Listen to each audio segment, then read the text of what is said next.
Yeah. I'm a modern noob. So I learned about metamodernism a few months ago, to Okay. be honest. So Yeah. the stuff is to give you a context. I think trying to catch up to speed here. But would you say it's a decent way to look at it is like a compromise between modernism and postmodernism? Like, is it a marriage between the two, or is it something else? Like, It's a that's great something I question. can't quite Yeah. get. Yeah. I will say also, I'm really enjoying this too, because most of the times when I talk about metamodernism, it's highly theoretical. And I think that can lose a lot of people as well, being like, okay, Yeah. well, this is kind of dense and, whatever. Whereas so far, this has all been biographical, very embodied and like lived experience sort of a thing. But to kind of push back into the world of theory for a second here. Yeah, please do. There are different ways of thinking about it. So the initial cultural theorists who described this referred to and emphasized this oscillation, which is to say that, it's not a marriage. It's well, 1 second it's this, and then, well, now it's this. It's back to here. And then it's like, oh, when that's too much, and it's back to here. So there's this dance, this is back and forth. Mm-hmm. That's one way they theorized it.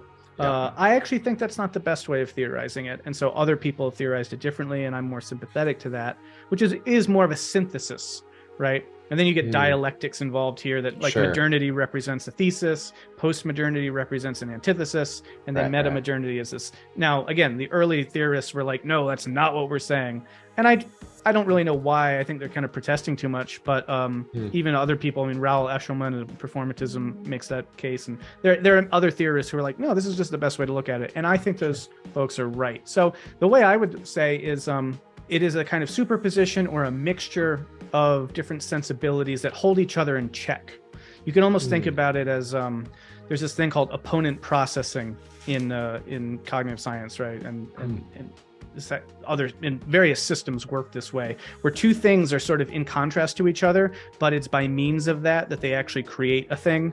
If you just kind of went to one direction, the thing would fall apart. So there's sort of a push of the earnestness and the genuine, very kind of innocent, naive, aspirational, utopian sort of mentality that is counterbalanced by a self-awareness, self-consciousness, a sort of ironic distance, a recognition of the impossibility of total completeness of things, the impossibility to reach perfection, the continual need to recognize the importance of deconstructing things. And the way that these things can work together is really, I think, the point of it.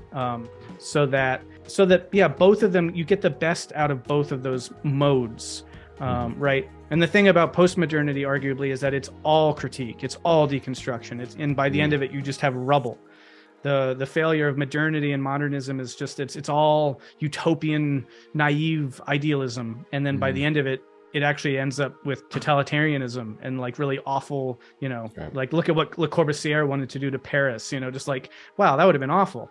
And so there's a kind of hubris and naivete about that. And so when you take them both simultaneously, you're able to get meaning, story, narrative, myth, all these things, but it's held in check by this frame of this is narrative, this is meaning, this is myth, and I think that that's really important because it then avoids the extremes, right? It's very hard to be like a radical idealist, zealot, revolutionary, destroying things when you're like, but I mean, I recognize I can deconstruct these concepts and I can see that they're, contextually informed and that I lack the total, actual, absolute understanding of this, et cetera, right? It's very hard to do that. It's also very hard to like fall into the despair of nihilism if you're like, but you know what? We affirm meaning and we can understand the world and relate to each other and like have a basis that like we are connecting with the world and, all this stuff, right? So setting it up that way, what is emergentism? It's a grand narrative of reality that postulates that we are individual instantiations of a cosmic process in which the universe is coming to greater and greater self-knowledge and increased consciousness and complexity, and that we are actually at the forefront of that process. And in that sense, actually, we're not just some offshoot, random fluke accident in some meaningless, negligible part of the universe. when you think about life through the lens of complexity, we are the most complex things that we know of. You know, the human brain is the most complex thing that we've ever encountered. Now, it doesn't mean that there aren't other complex things out there, more complex than us, etc. But when you appreciate the context, not of just scale or scope or location or this or that, but complexity, then you can appreciate, I think, and maybe gain a certain kind of pride and joy at the fact of like what role we play in that story, which is a very important one. Yeah. And that what you do and what I do matter, and that we are participating in this process at the level of culture and all the other levels, because we are matter, we are life, we are mind, we are culture, and we are invited to continue the process. You know, if we want to extrapolate, follow the trajectory of where are we going, what does this all mean, where are we headed? Well, yeah, just follow the arrow through, you know, follow the line. And where is it going? It's heading towards more complexity, deeper consciousness, greater moral sensitivity, greater agency, greater individuation, diversity. And then it's like, okay, so yeah, that's what the universe is doing. That's like its groove. That's what it's seeking to kind of accomplish. Well, how do I participate in that? And I think actually that you'll find that when you think about that, you'll see that a lot of the best of religions have always been doing that. Brendan Graham Dempsey is a writer whose work focuses on the meaning crisis and the nature of spirituality in metamodernity. He earned his bachelor's in religious studies from the University of Vermont and his master's in religion and the arts from Yale University. He lives in Greensboro Bend, Vermont, where he runs the holistic retreat center, Sky Meadow. If you've watched this far, please subscribe to the channel, and I hope you enjoy our conversation. Brendan, thanks for coming on. Thank you very much for having me. I'm looking forward to it. Yeah, I'm so looking forward. I've been looking forward to this interview for a while now. And we have a lot to talk about. I'm a big fan of your writing and your channel as well. And we have your books to cover. I've read one of your books, which we'll talk about in depth in a bit. But before we dive into the main topics of conversation, I actually think it's really helpful for the audience to get a sense of the person's background, the guest's origin story, if you will. So if you wouldn't mind, if you could even go back to the start, I mean, would you mind telling us what you were like, even growing up? What were interests like in adolescence? Sure, yeah. The origin myth of Brendan Dempsey. Well, you know, I talk about, when I'm asked this question, I often bring up that I was raised in a evangelical Christian house, and I think that was very influential in my formative years. And at the same time, it was a unique upbringing, not just in the sense of being a bit of a fish out of water culturally. I grew up in Vermont, which is I think it is technically, like, literally the most secular, non-religious state in the Union. Really? Yeah, and you know, very secular, also very liberal. And here I was growing up in a very kind of conservative, religious kind of bastion, a little kind of pocket. So that created interesting sort of dynamics that I think have informed. I don't know, just sort of, yeah, I'll just say that were formative for me. And then, so on top of that being a little bit kind of an unusual thing, there was a way in which sort of, you know, the unavoidable proliferation or infiltration, I should say, of like postmodern culture really got me. I from a very young age, largely under the influence of two older brothers, got really into, I hear a little clicking sound. What is that? Oh, sorry, it might be my radiator. Sorry.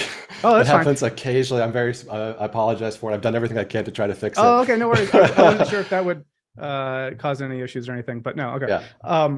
Yeah, no, so yeah, there's sort of infiltration of postmodern culture in this sort of bubble that I think my parents had really intentionally tried to keep us in a kind of more shielded environment. But nevertheless, things like, you know, Fight Club and Terry Gilliam films broke through, and you know, The Simpsons and South Park and Family Guy and all this stuff. And so there was a weird way in which a mixture of, like, you know, a kind of semi-fundamentalist Christian evangelical culture influenced me, while at the same time, like, being deeply influenced by, like, yeah, some kind of more out there kind of films from like from the 90s, American Beauty and Falling Down and Twin Peaks and stuff like that. Oh, sure. And so anyway, I there's something about me as a kid that kind of took all that stuff in and combined them in interesting ways, and had a very kind of dark sense of humor. And I wrote a little piece about that at one point, talking about some of this stuff. But yeah, religion eventually became a very important topic for me, and trying to figure out my relationship to what I considered kind of matters of ultimate concern. What is it all about, and what does it all really mean? Actually, I had of all things, I had a youth pastor when I was very young, maybe 10 years old, who kind of noticed that I was a little precocious, and one day told me all about Friedrich Nietzsche. And we were in the foyer of the church after youth group, and for whatever reason, he thought, hey, I'll tell this kid about Friedrich Nietzsche and the death of God and all this. And I went home that night, and I was just like, oh my God, what does this mean? Like, what does anything mean? What do emotions mean? What is truth? And how do and so I wrote up this 3-page document trying to like process all this stuff, and came to all these really kind of, inchoate, not very sensical answers about these sorts of things. But that was sort of my first kind of little mini existential crisis that, set me on a path that I'm still on, I suppose. So anyway, I could go on and on about kind of weird Brennan Dempsey youth stories, but I want to hear them. I want to hear them all. How old were you when you learned about Nietzsche? I believe I was 10. Wow, yeah. That's pretty. Whoa. Okay. Yeah. All yeah. Right. I mean, so I didn't. It was a really fortuitous, ultimately, interaction, and one that certainly affected me and stayed with me. But it definitely initially set me on this path that like I wasn't really ready for. I was like probably 11 or 12, and in the summertime reading these books on existentialist philosophy that I'm like, I have no idea really what this is. I know that it's important. I know that I need this, but I couldn't, I had none of the context for any of this either. But that was ultimately, I think, what really kind of got me on this sort of path of, very into philosophy, very into, comparative religion, religious studies. Eventually I got really into biblical studies. I got really into apologetics when I was very religious in a kind of evangelical vein. So I've just always been into that stuff, but I've also been deeply influenced, as I kind of intimated, by art and by novels and literature and all that stuff. So yeah. Yeah. And it's interesting because so you have two brothers. Did your brothers share this sort of similar inquisitiveness? In some ways, yes. I mean, they both in their own way. My oldest brother, I'm deeply grateful to, because he would always read. He would read my short stories and things that I would write. I'd print them out and I'd put them in his room, and he'd review them and give me little, feedback and stuff. And I think that was really deeply helpful for me in informing my writing career. My other brother is very much an artist and a musician, and has a deep appreciation for aesthetics.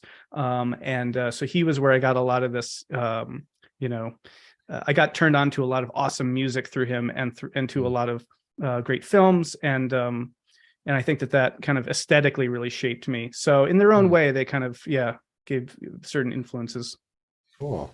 I'd love to hear too about how your religious upbringing, when did that start to come at odds, if it did? It sounds like it probably did, maybe in college.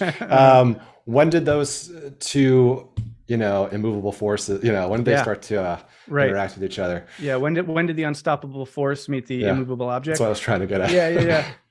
Well, it was sort of a long, slow burn in some ways. I mean, starting in middle school, I got that sort of realization that, the Calvinist phrase would be, what is it? Something about I'm totally depraved.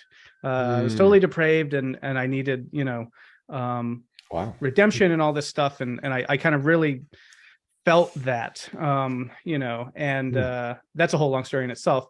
But that was when I was like, oh my gosh, okay. And I really committed to this sort of evangelical vision. I got baptized, and was reading my Bible a lot. And then I was like, okay, I really need to, this stuff is important. And so I felt that in that kind of devotional sense at that age, 13, 14, 15, especially. And then I remember, of all things, I was floating around online, and I don't know what year this would have been, but I was only probably 14 years old or something. And I came across this message board or something where this guy who was an atheist, and he was sort of, throwing out all these kind of new atheist arguments against religion and evangelicalism and whatnot. But he was doing it making reference to this history of ancient Israel and Christianity that I had no context for. He'd be like, well, if you look at what Habakkuk was doing, or like the kingship of Hezekiah and the tunnels here, and we know that Isaiah was saying this, and we know that was not the same as original. And I was like, whoa, where did he get any of this? I open up my Bible, and it's like an NIV, and it's like, the Torah, or the first 5 books of the Bible, were written by Moses. And I was like, okay, well, there's that. And then it just kind of made me realize that there was this whole other world of like stuff out there that apparently no one had told me. And here was this guy who knew all this stuff, and he was like making these arguments against Christianity. And I was like, well, this is very disconcerting, because this is my whole basis of meaning and purpose and sense of identity and everything. So I think that was what initially kind of cued me into like, I should know this stuff. There's a whole kind of mentality too in evangelicalism around evangelizing and around proselytizing the faith. So there's always this kind of cultural imposition that like you should be able to defend the faith, right? To be able to make the argument. And I've always sort of been intellectually committed and inclined, and so it seemed like, well, I should, I want to do that. And that was what got me into apologetics at first, which is a form of engaging with religious materials that seeks to kind of find empirical, rational, evidentiary bases for those sorts of claims. Sure. But ultimately, this kind of whole thing snowballed a bit. So, starting, as I said, around 14 or so, okay, moving from I should know about this stuff to like, oh, here's all this apologetics literature. Okay, phew, this answers all those questions. No need to worry here. Reading things like the Bible as history and Josh McDowell's works and stuff like that, and being like, okay, whew, here I thought I had another existential crisis coming on, but no, this is all good. And then ultimately, just kind of never, I don't know exactly what it was, but it just wasn't, whether it's like you keep digging or you keep looking, or for whatever reason, I kept trying to peel back the layers. And as I was sort of getting older and becoming, I think, a little bit more comfortable with sort of just like really trying to be critically engaged with things, I just wanted to know as much as I could about that. And I think also by this point, I'd sort of committed to being like, okay, well, this is so important. I want to teach this. I want to be a professor of Christian history. I want to maybe go to a seminary or teach at a seminary. And so at that point, I'd sort of committed myself to a track of like, well, then, you got to read the biblical scholarship, you got to do this and that. And it was already, in late high school years when I'd started to read some genuinely decent stuff. Like Richard Elliott Friedman has a wonderful little introduction to the Bible called Who Wrote the Bible, where he goes through the kind of documentary hypothesis. And I think I found that in say my senior year of high school. And that was really mind blowing, because I was like, the arguments that he presents in that book are like, they obliterate, if you're a critical, reflective, unbiased thinker, any notion of like Moses wrote the first 5 books of the Bible. It's like, oh no, like I can see it on the page how that is not like the evidence is just undeniable for me anyway, let's say. And then I realized, well, okay, I've got to revisit a whole bunch of things here. I don't know if this is too long-winded of an answer to this question. Okay. Oh, I want to know. Okay. The audience wants to know too. Okay. Another thing too is like, I've listened to a lot of your interviews. Yeah. And how should I say this? What I want to do as an interviewer is when someone is like trotting on past trails that you've gone down, I'll like maybe try to stop you. Sure. Wherever we're getting new information, and I feel like this is new, I haven't heard this yet. I haven't listened to every single thing you've done. Yeah. But this is good. So I mean, this is useful and it's new perhaps for people. I haven't really talked about a lot of this as far as I know anywhere else. So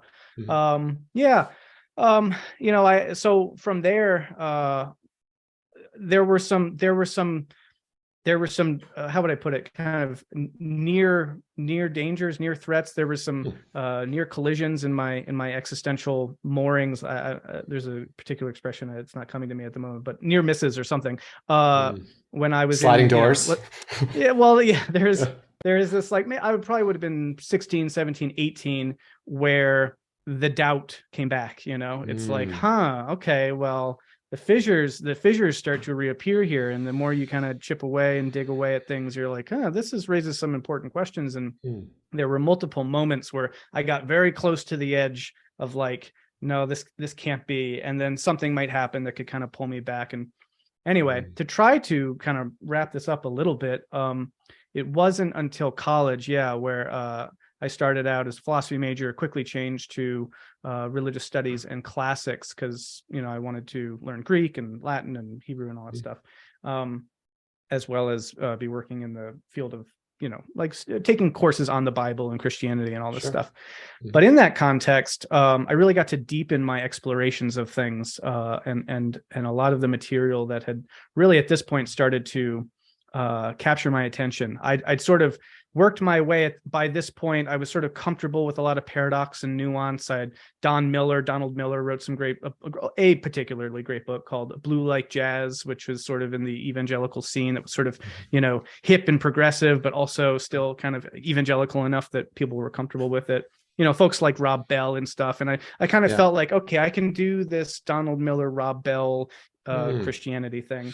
I was very into like the mystery and the social gospel, and the idea of just kind of radical self-giving and that sort of a thing. And I was really taken by the moral message of Christianity and all of this. But I was also, when I got to college, through my own independent studies, reading a lot of continual biblical scholarship, William Albright and William Deaver, and and then what really finally did it, I guess, where that unstoppable force in we said, where that happened was with historical Jesus studies. Man, yes. I had become comfortable with the idea that, like, okay, the Bible is a bunch of books. It was written by many people. I'm cool that there's a Deutero and a Trito Isaiah. I'm cool that, like, all this stuff happened. But you know what? Good evangelical Christian I was. That's the Old Testament, but that's not the New Testament. That's the old stuff. So then it wasn't until I started studying, historical Jesus studies, and a lot of the same methods that had landed with me, resonated and worked for me in Old Testament stuff, were now being applied to the New Testament, and kind of deconstructing this whole narrative that I felt was very safe there. And in terms of not just like the sources that you get into with the Gospels, but appreciating like how late the Gospels are compared to how the material that they're relating, considering all the proliferation of pseudonymity in the New Testament, that a lot of, like the Pauline epistles weren't written by Paul, and Petrine epistles weren't written by Peter, all that stuff.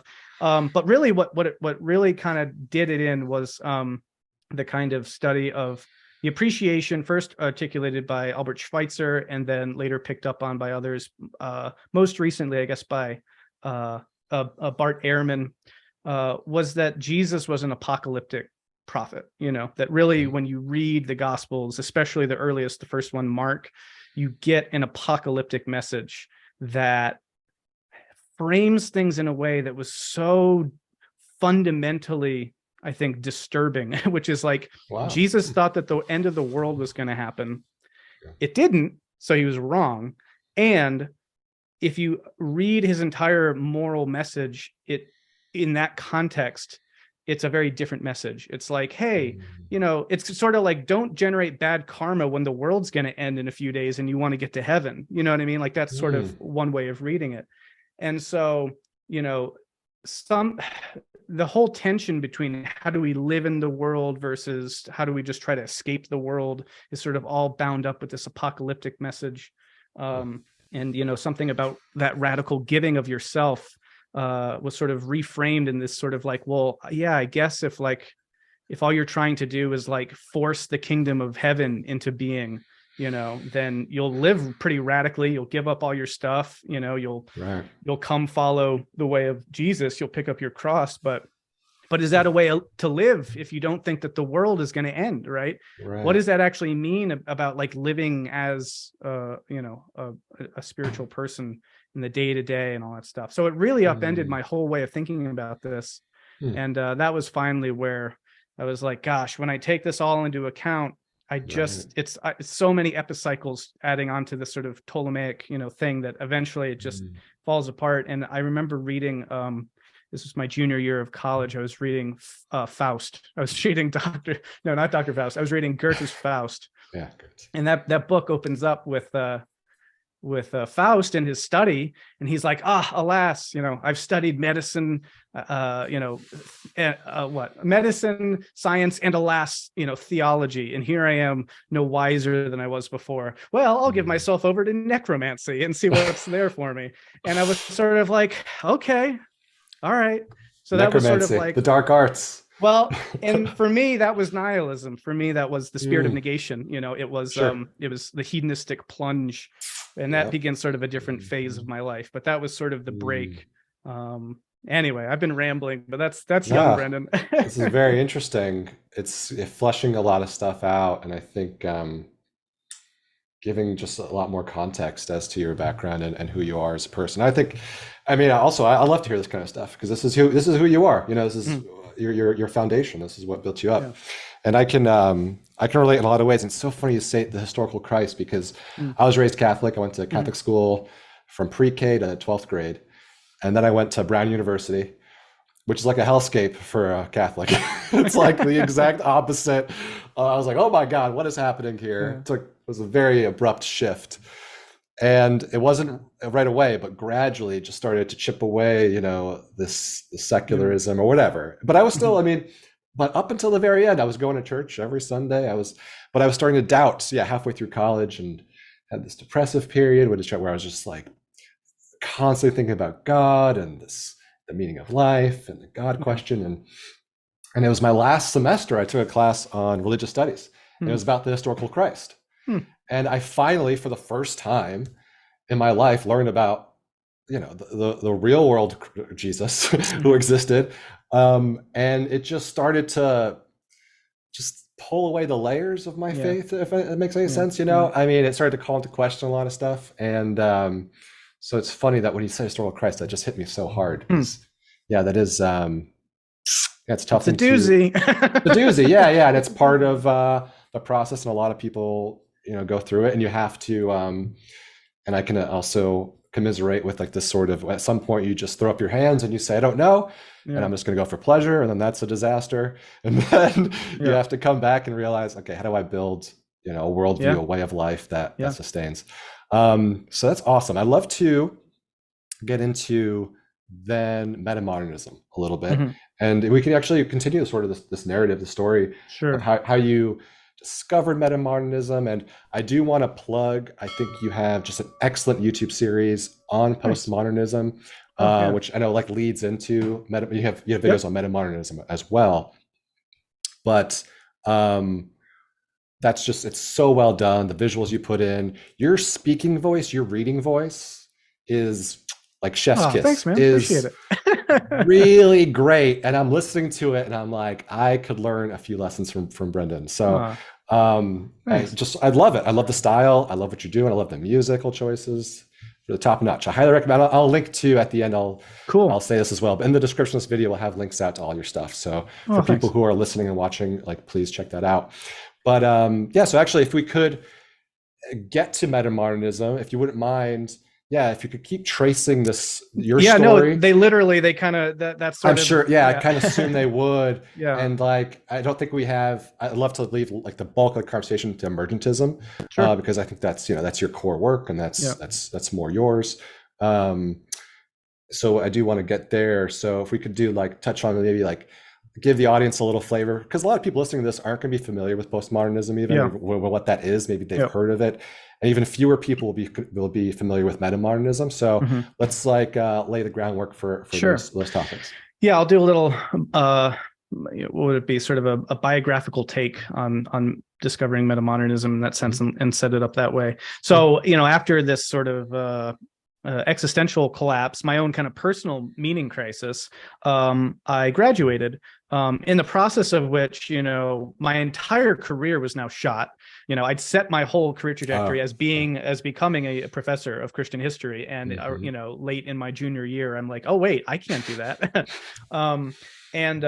And not only that, but I'd also was engaged to someone that I met through the Christian community at that point. And I was like, I can't do that either, because what is this, So basically all these kind of really foundational aspects of my life were no longer in the mix. And the next step of going off to seminary wasn't in the cards. So what I did instead was, after I graduated, I went to live in an artist collective in Burlington, Vermont. And it was called Aesthesia. It was dedicated to aesthetics and to aesthetic philosophy and to the aesthetic movement of the late 19th century. And these were some great intellectual people that I really connected with at that moment in my life. It was kind of a perfect thing. So I went to live there. I lived in this little kind of cupboard off the kitchen, and I turned my bed into a Greek temple, and I started learning Homeric harp. I started reading like as much as I could about like the Western canon, and basically, just tried to work through like Greek tragedy and Shakespeare and, whatever else. And because I was looking for something, I'd lost this whole edifice, and I was like, what do I base anything on? What matters? And the only thing I could answer myself was, well, feeling good feels pretty good. Aesthetics, right? The sensation of the world in a pleasing way. And if you can do that in a refined way, maybe even in an eccentric way, something that is really kind of runs with that was attractive to me. And so in a weird way, my next step was actually its own form of kind of a reactionary aestheticism. I was basically like an acolyte in the cult of beauty. Beauty was the ultimate arbiter. There was no good, there was no truth, but there was at least the beautiful. So I lived there for about 4 years, and I started writing this epic poem called God, which was about the death of God and all this stuff. So you can kind of get a picture for where I was at.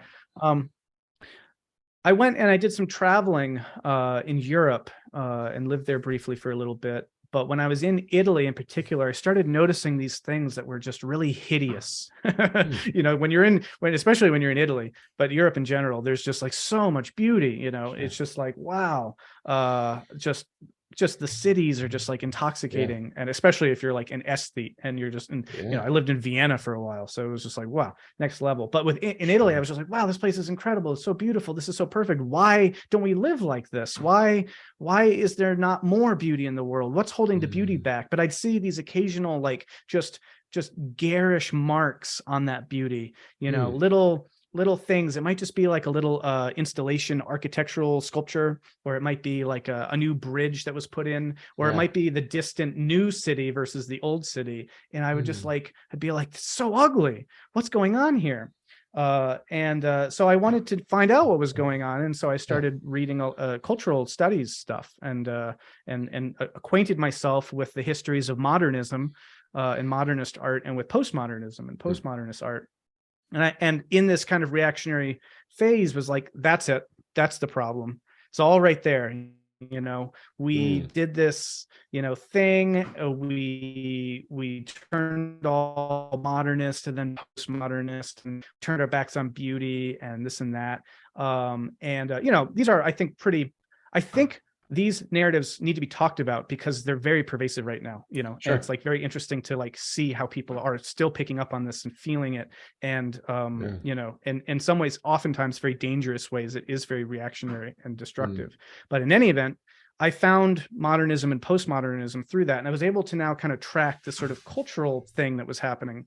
And I saw that what was going on, especially in postmodernism, as I was reading about it, was like, no, this can't be the way forward. It's missing so much. If we do this, it creates all these problems that we see. And, that's its own conversation. So I was then very interested in, well, okay, this whole thing is, oh, modernists, and then after the modernists come the postmodernists, and well, who comes after the postmodernists? Like, what does that look like? And I realized by the very logic of postmodernism that no one would think or care about what reactionaries have to say. And there's a lot of good reason for that. But I realized that if people were going to be talking about what comes next, that might be the only thing that could be the right way to formulate how we think about getting out of this malaise, So there's a bit of cynicism in there as well. It's sort of like a bit Machiavellian almost. But in any event, that's what sort of clued me into looking into, okay, well, what's after postmodernism then? And that's when I found soon after that was when I found the work of Vermeulen and von Daniker. And so anyway, to answer your question directly, what is metamodernism? Metamodernism is what cultural theorists have been theorizing about comes after postmodernism. And they describe it in terms that when I read it, I was like, well, this really does resonate with me, actually. A lot of the art that they were describing was stuff I really loved, Wes Anderson films and this sort of folk music and they were talking about this neo-romantic turn and this new earnestness, this new sincerity and whatnot. And here I was writing an epic poem in iambic pentameter. And I was like, yeah, well, I can relate to a lot of that. Sure.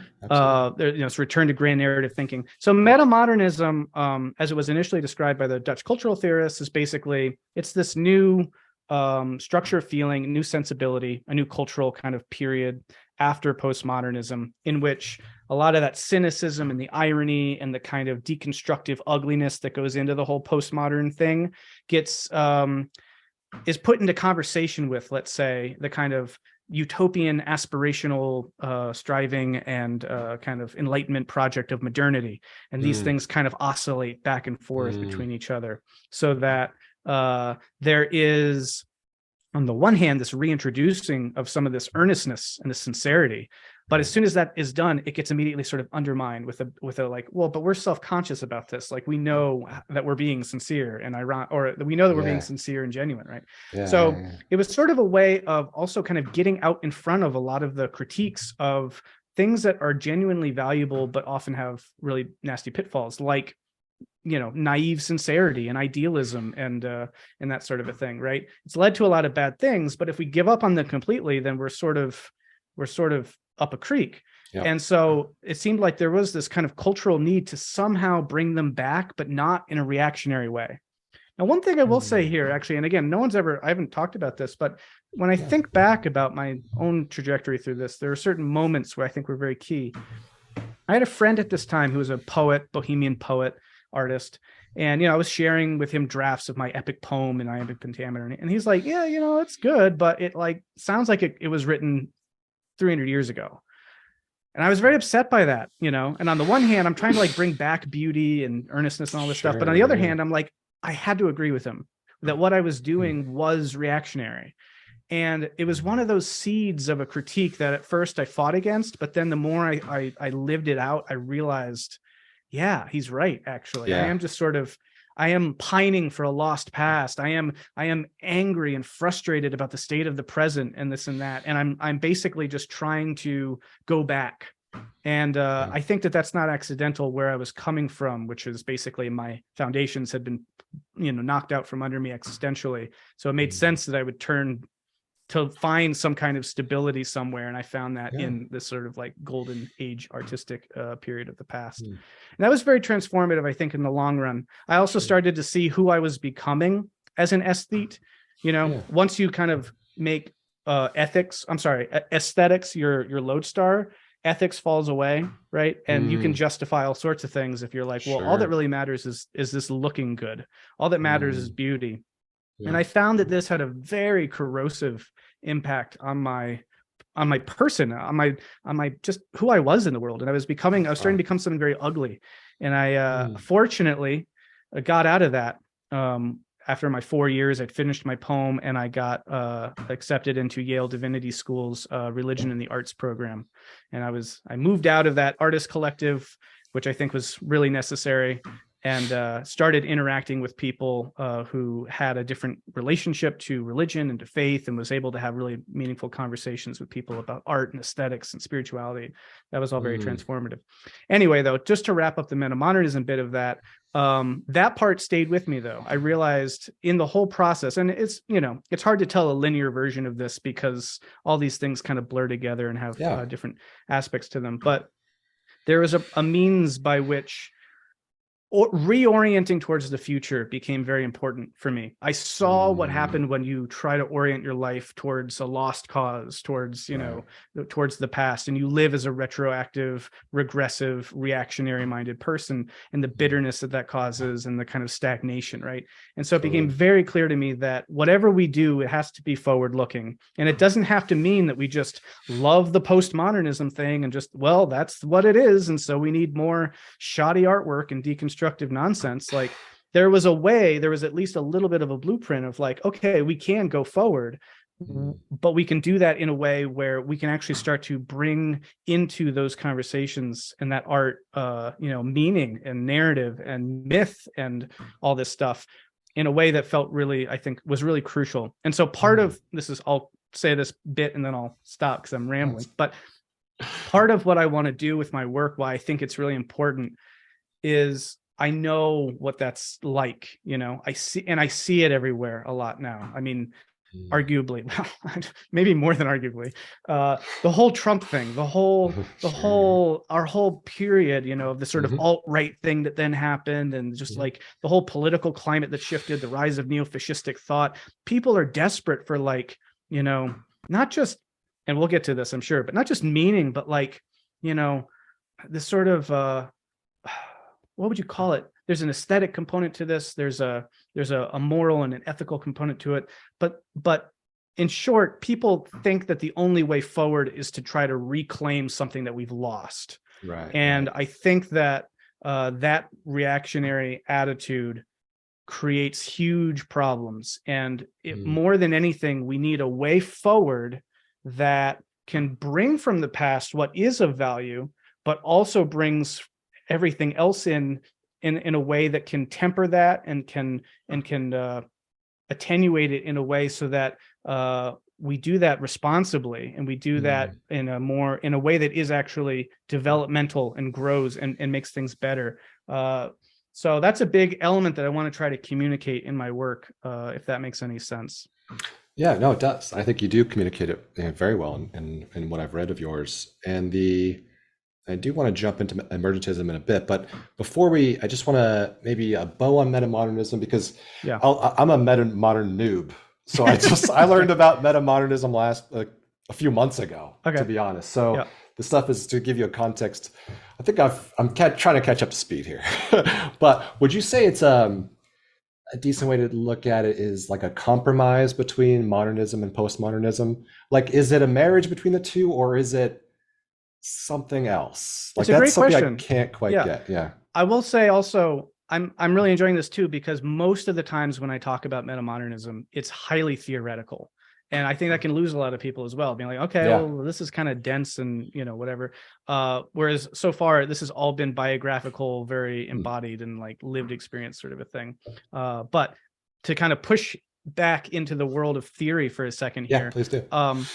There are different ways of thinking about it. So the initial cultural theorists who described this referred to and emphasized this oscillation, which is to say that, it's not a marriage. It's well, 1 second it's this, and then well, now it's this. It's back to here, and then it's like, oh, when that's too much, and it's back to here. So there's this dance. This is back and forth. That's one way they theorized it. I actually think that's not the best way of theorizing it. And so other people have theorized it differently, and I'm more sympathetic to that, which is more of a synthesis, right? And then you get dialectics involved here that like modernity represents a thesis, postmodernity represents an antithesis, and then metamodernity is this. Now, again, the early theorists were like, no, that's not what we're saying. And I don't really know why. I think they're kind of protesting too much, but even other people, I mean, Raoul Eshelman of performatism makes that case. And there are other theorists who are like, no, this is just the best way to look at it. And I think those folks are right. So the way I would say is it is a kind of superposition or a mixture of different sensibilities that hold each other in check. You can almost think about it as there's this thing called opponent processing in cognitive science, right? And other in various systems work this way, where two things are sort of in contrast to each other, but it's by means of that they actually create a thing. If you just kind of went to one direction, the thing would fall apart. So there's a push of the earnestness and the genuine, very kind of innocent, naive, aspirational, utopian sort of mentality that is counterbalanced by a self-awareness, self-consciousness, a sort of ironic distance, a recognition of the impossibility of total completeness of things, the impossibility to reach perfection, the continual need to recognize the importance of deconstructing things. And the way that these things can work together is really, I think, the point of it. So that both of them, you get the best out of both of those modes, right? And the thing about postmodernity, arguably, is that it's all critique, it's all deconstruction. And by the end of it, you just have rubble.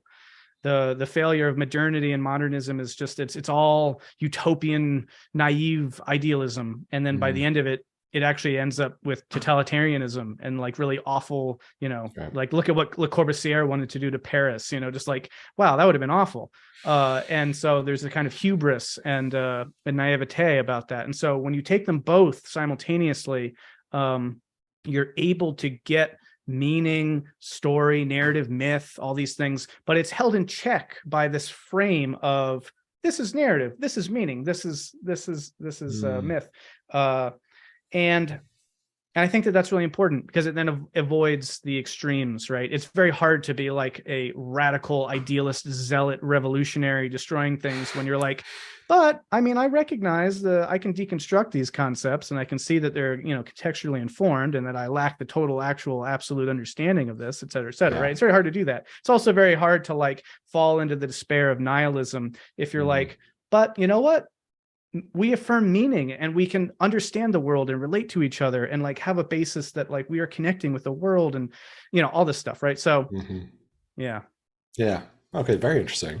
Could you and are you a fan of David Foster Wallace? I know you've referred to him a few times. I'm not sure if you're a fan of his writing or I love his essay, particularly the one that I really get into, the E Unibus Plurum. I think that's great. I'm one of the many who started Infinite Jest, and it just wasn't captured by it, or it was a bit too much. So, as an actual novelist, I never really did a deep dive enough. Well, I shouldn't say that. It didn't resonate enough with me. I feel like he theoretically gets a lot of things that don't necessarily come through in his own work, if that makes sense. That does make sense. Yeah. Because I mean, I'll be honest, I think a decade ago, I heard him on, he did an interview with Charlie Rose before he passed, where he talks about postmodernism for like 5-10 minutes. And that's when it first was like, oh, okay, I started to open this stuff up to me. Because I didn't learn about much about postmodernism when I was in college. I wish I kind of had. I didn't take a lot of the,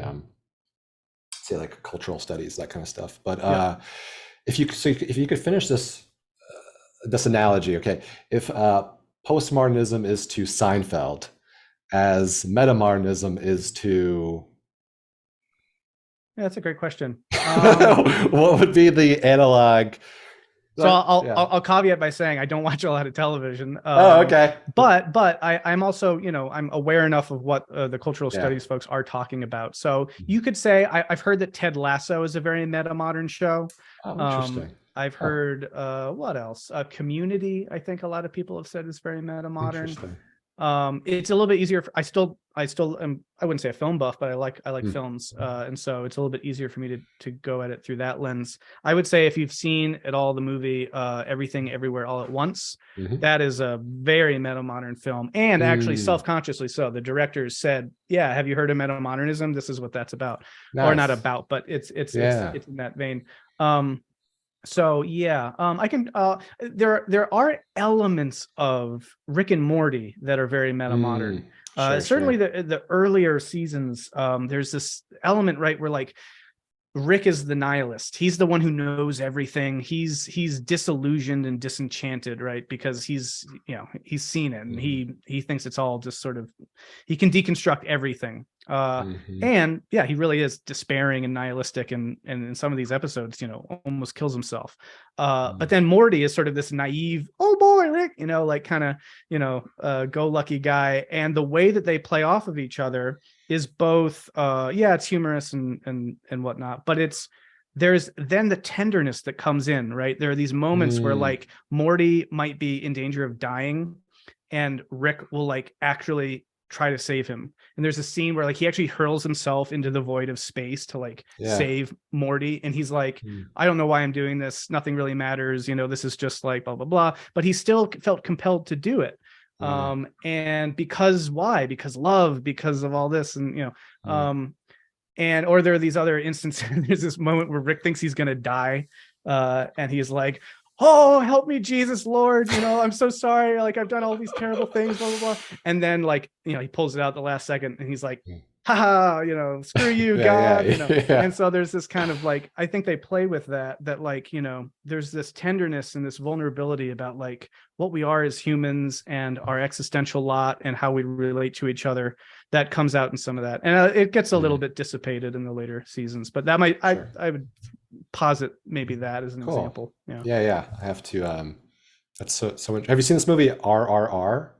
Have you heard it? Or sounds familiar. It came out last year, and it made a big. I just saw it a few nights ago. That's why I'm thinking about it. And my friend had a screening of it, and it was awesome. It was so great. It's like this Indian epic action drama, and it's like, this the phrase that gets thrown around with metamodernism a lot is sincerely ironic. Right. Yeah. I'm not sure it's ironic, but it is sincerely extra.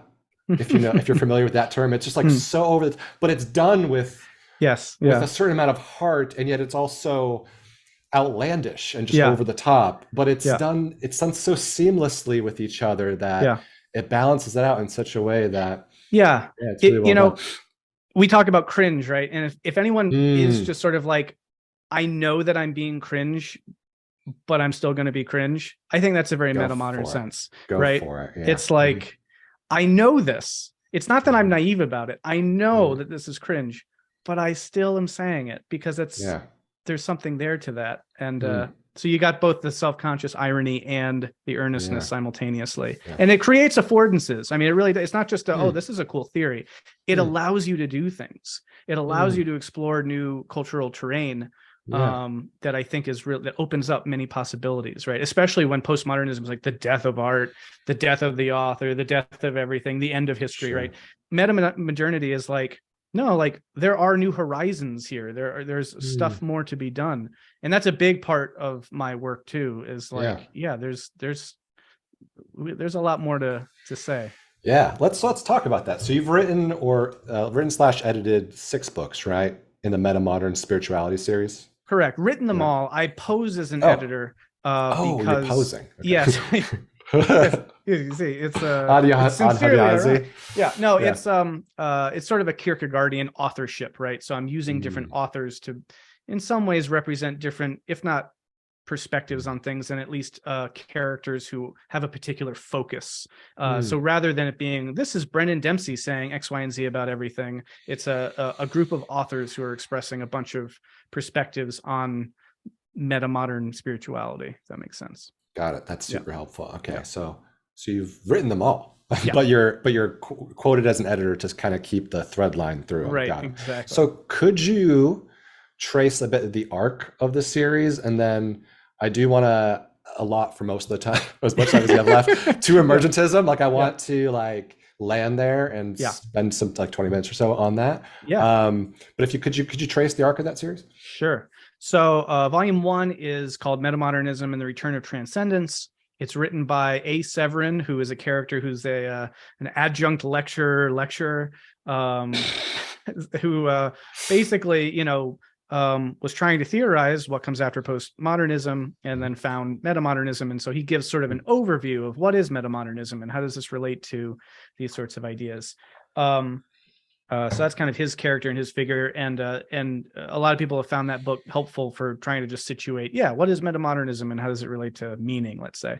Then the second volume is called The God Emerging. That is actually an abridged version of that epic poem that I mentioned that I was writing. And I tried to keep it kind of the most concentrated form of what actually most mattered to this particular metamodern enterprise. So this abridged version, and A. Severin writes the introduction to that. He sort of sets it up, and he's like, okay, why is this book metamodern, et cetera, et cetera. So that's that. Volume 3 is called The Midwife. No, I'm sorry, it's called The Oil in the Lamp. The Oil in the Lamp, and it's a series of essays, including The Midwife, the postscript, and this essay called The Euthanist. And very briefly, it's just so this whole project is very influenced by existentialist thought. And I guess I'll tie this all the way back too, right? I mean, I told you I was 10 years old and I got included into Nietzsche, and I was like, okay, and that's carried through with me for my entire life.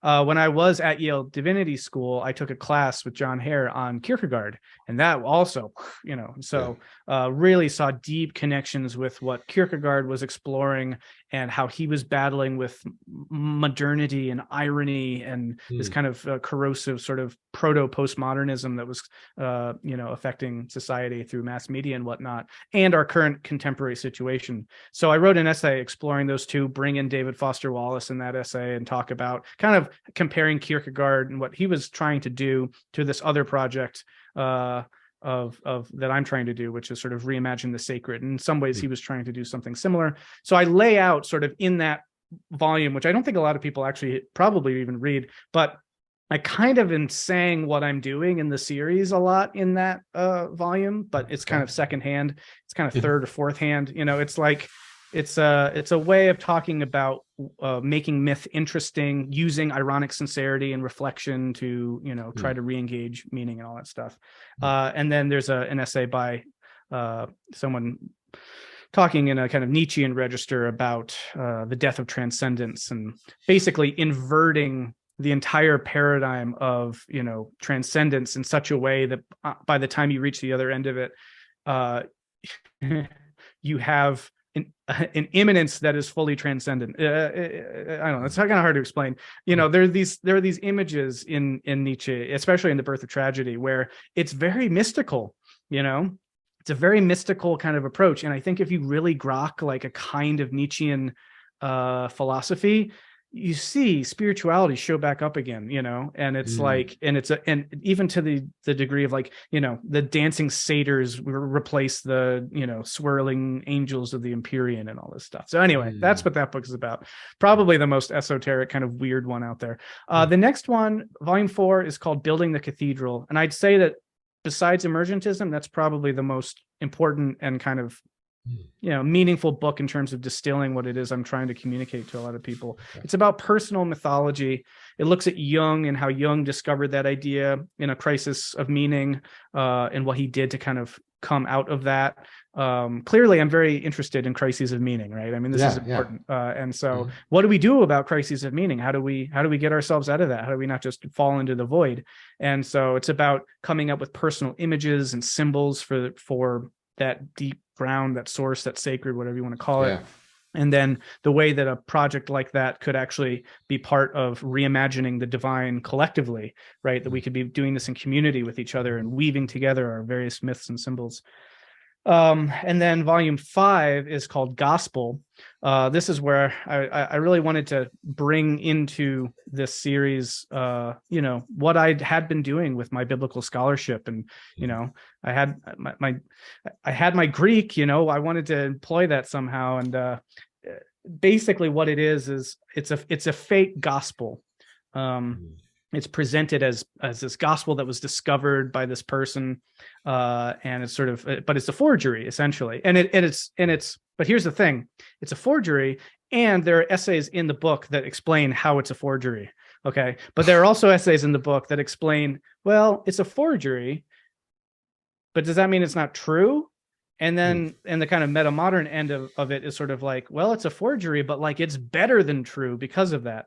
And I wanted to really explore a lot of things in this, which is including the idea that, okay, you know, like you can become disillusioned, let's say, when, oh, you learn that there's a Deutero or a Trito Isaiah, or the, you know, what we were talking about with the historical Jesus and that stuff, right? Or let's just say in general, pseudonymity. It's not what you thought it was. It's not by who you thought wrote it. And all this issue of authority and inspiration and you know, inerrancy get brought up in that. And I wanted to say that we can't look at our scriptures that way. You know, if you're looking for this sort of fake inerrancy and inspiration in that way, you're going to be disillusioned.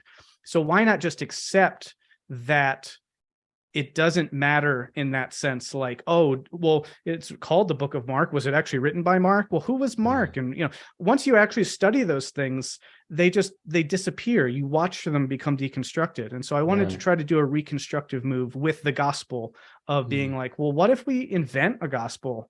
Like, what does that mean? What does that mean about how we relate to this? So, it's like facing Greek and English translation. And I basically took the best for me, what resonated with me about the gospels. Like when if I were to pick up the Bible and read like things that really spoke to my soul, I'd be like, oh, I love this. I love this. That part. Oh, no, not that. And so it was sort of like a Jeffersonian kind of, you know, pick and choose sort of a thing.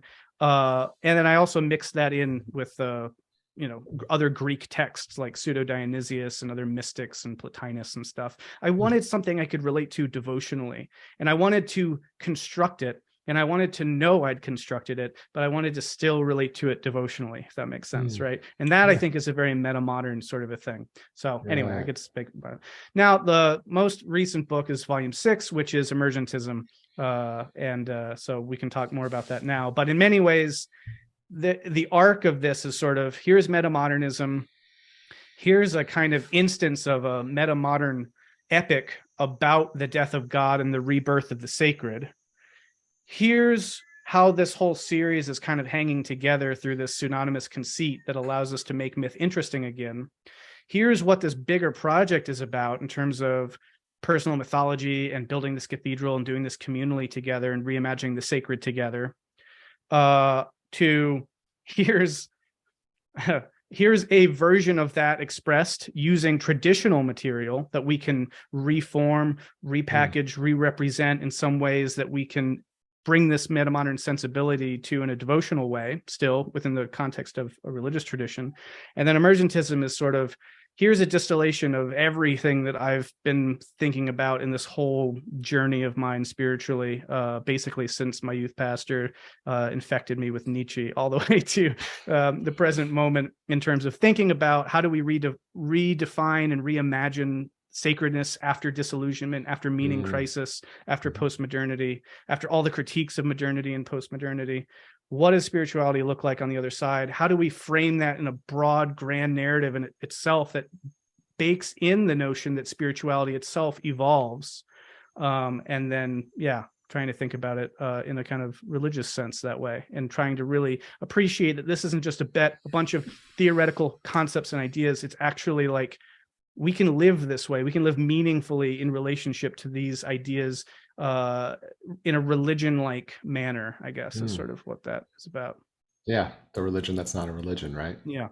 Yeah, and I read Emergentism, and I loved it. It was great. I highly recommend it to the audience. There's some books where, as I'm reading, I'll occasionally take a picture of a passage on my phone and then use optical character recognition to take that into my notes. Oh, cool. And I was doing that so much in the first few chapters, I just was like, well, I have to reread this book at some point, because a book that you're doing it that much is worth a reread later. You know what I mean? That was happening. And also your prose, I think, is just, it's excellent. Thank you. I'm really a fan. I'm a stickler for prose. I've rarely finished books I start. If I'm not if I'm not digging the style, I'm like, okay, I can get this somewhere else. This is just information, Yeah. So I highly recommend it. If maybe we could bring the audience, someone who's not familiar with the concept, the work. And actually, Fun fact, my first video ever on my YouTube channel is about emergence.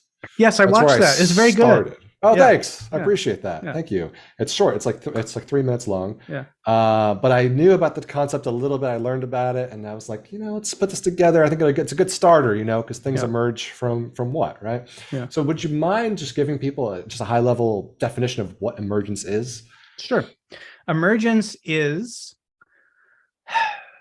it refers to, let's say, all right, what would be the best way of putting this? If you think that things are made of parts and they come together to form wholes, the relationship of parts and wholes can create things that are more than just the sum of their parts alone. There are, I forget what you were talking about in terms of something extra. Was it irony extra, or no, it was earnestness extra? But anyway, this is the extra. This is something extra that becomes introduced when you get configurations of systems that oftentimes the best way of thinking about this is just through a series of examples. I think this is one you use in your own video about the murmurations and the starlings and whatnot, right? So if you look at like a big murmuration of birds, it has its own characteristics. You can be like, okay, that thing is moving across the sky and it's following a certain trajectory. But that thing is not a thing. It's made up of a bunch of individual birds. And then it's like, well, how are all those birds doing that?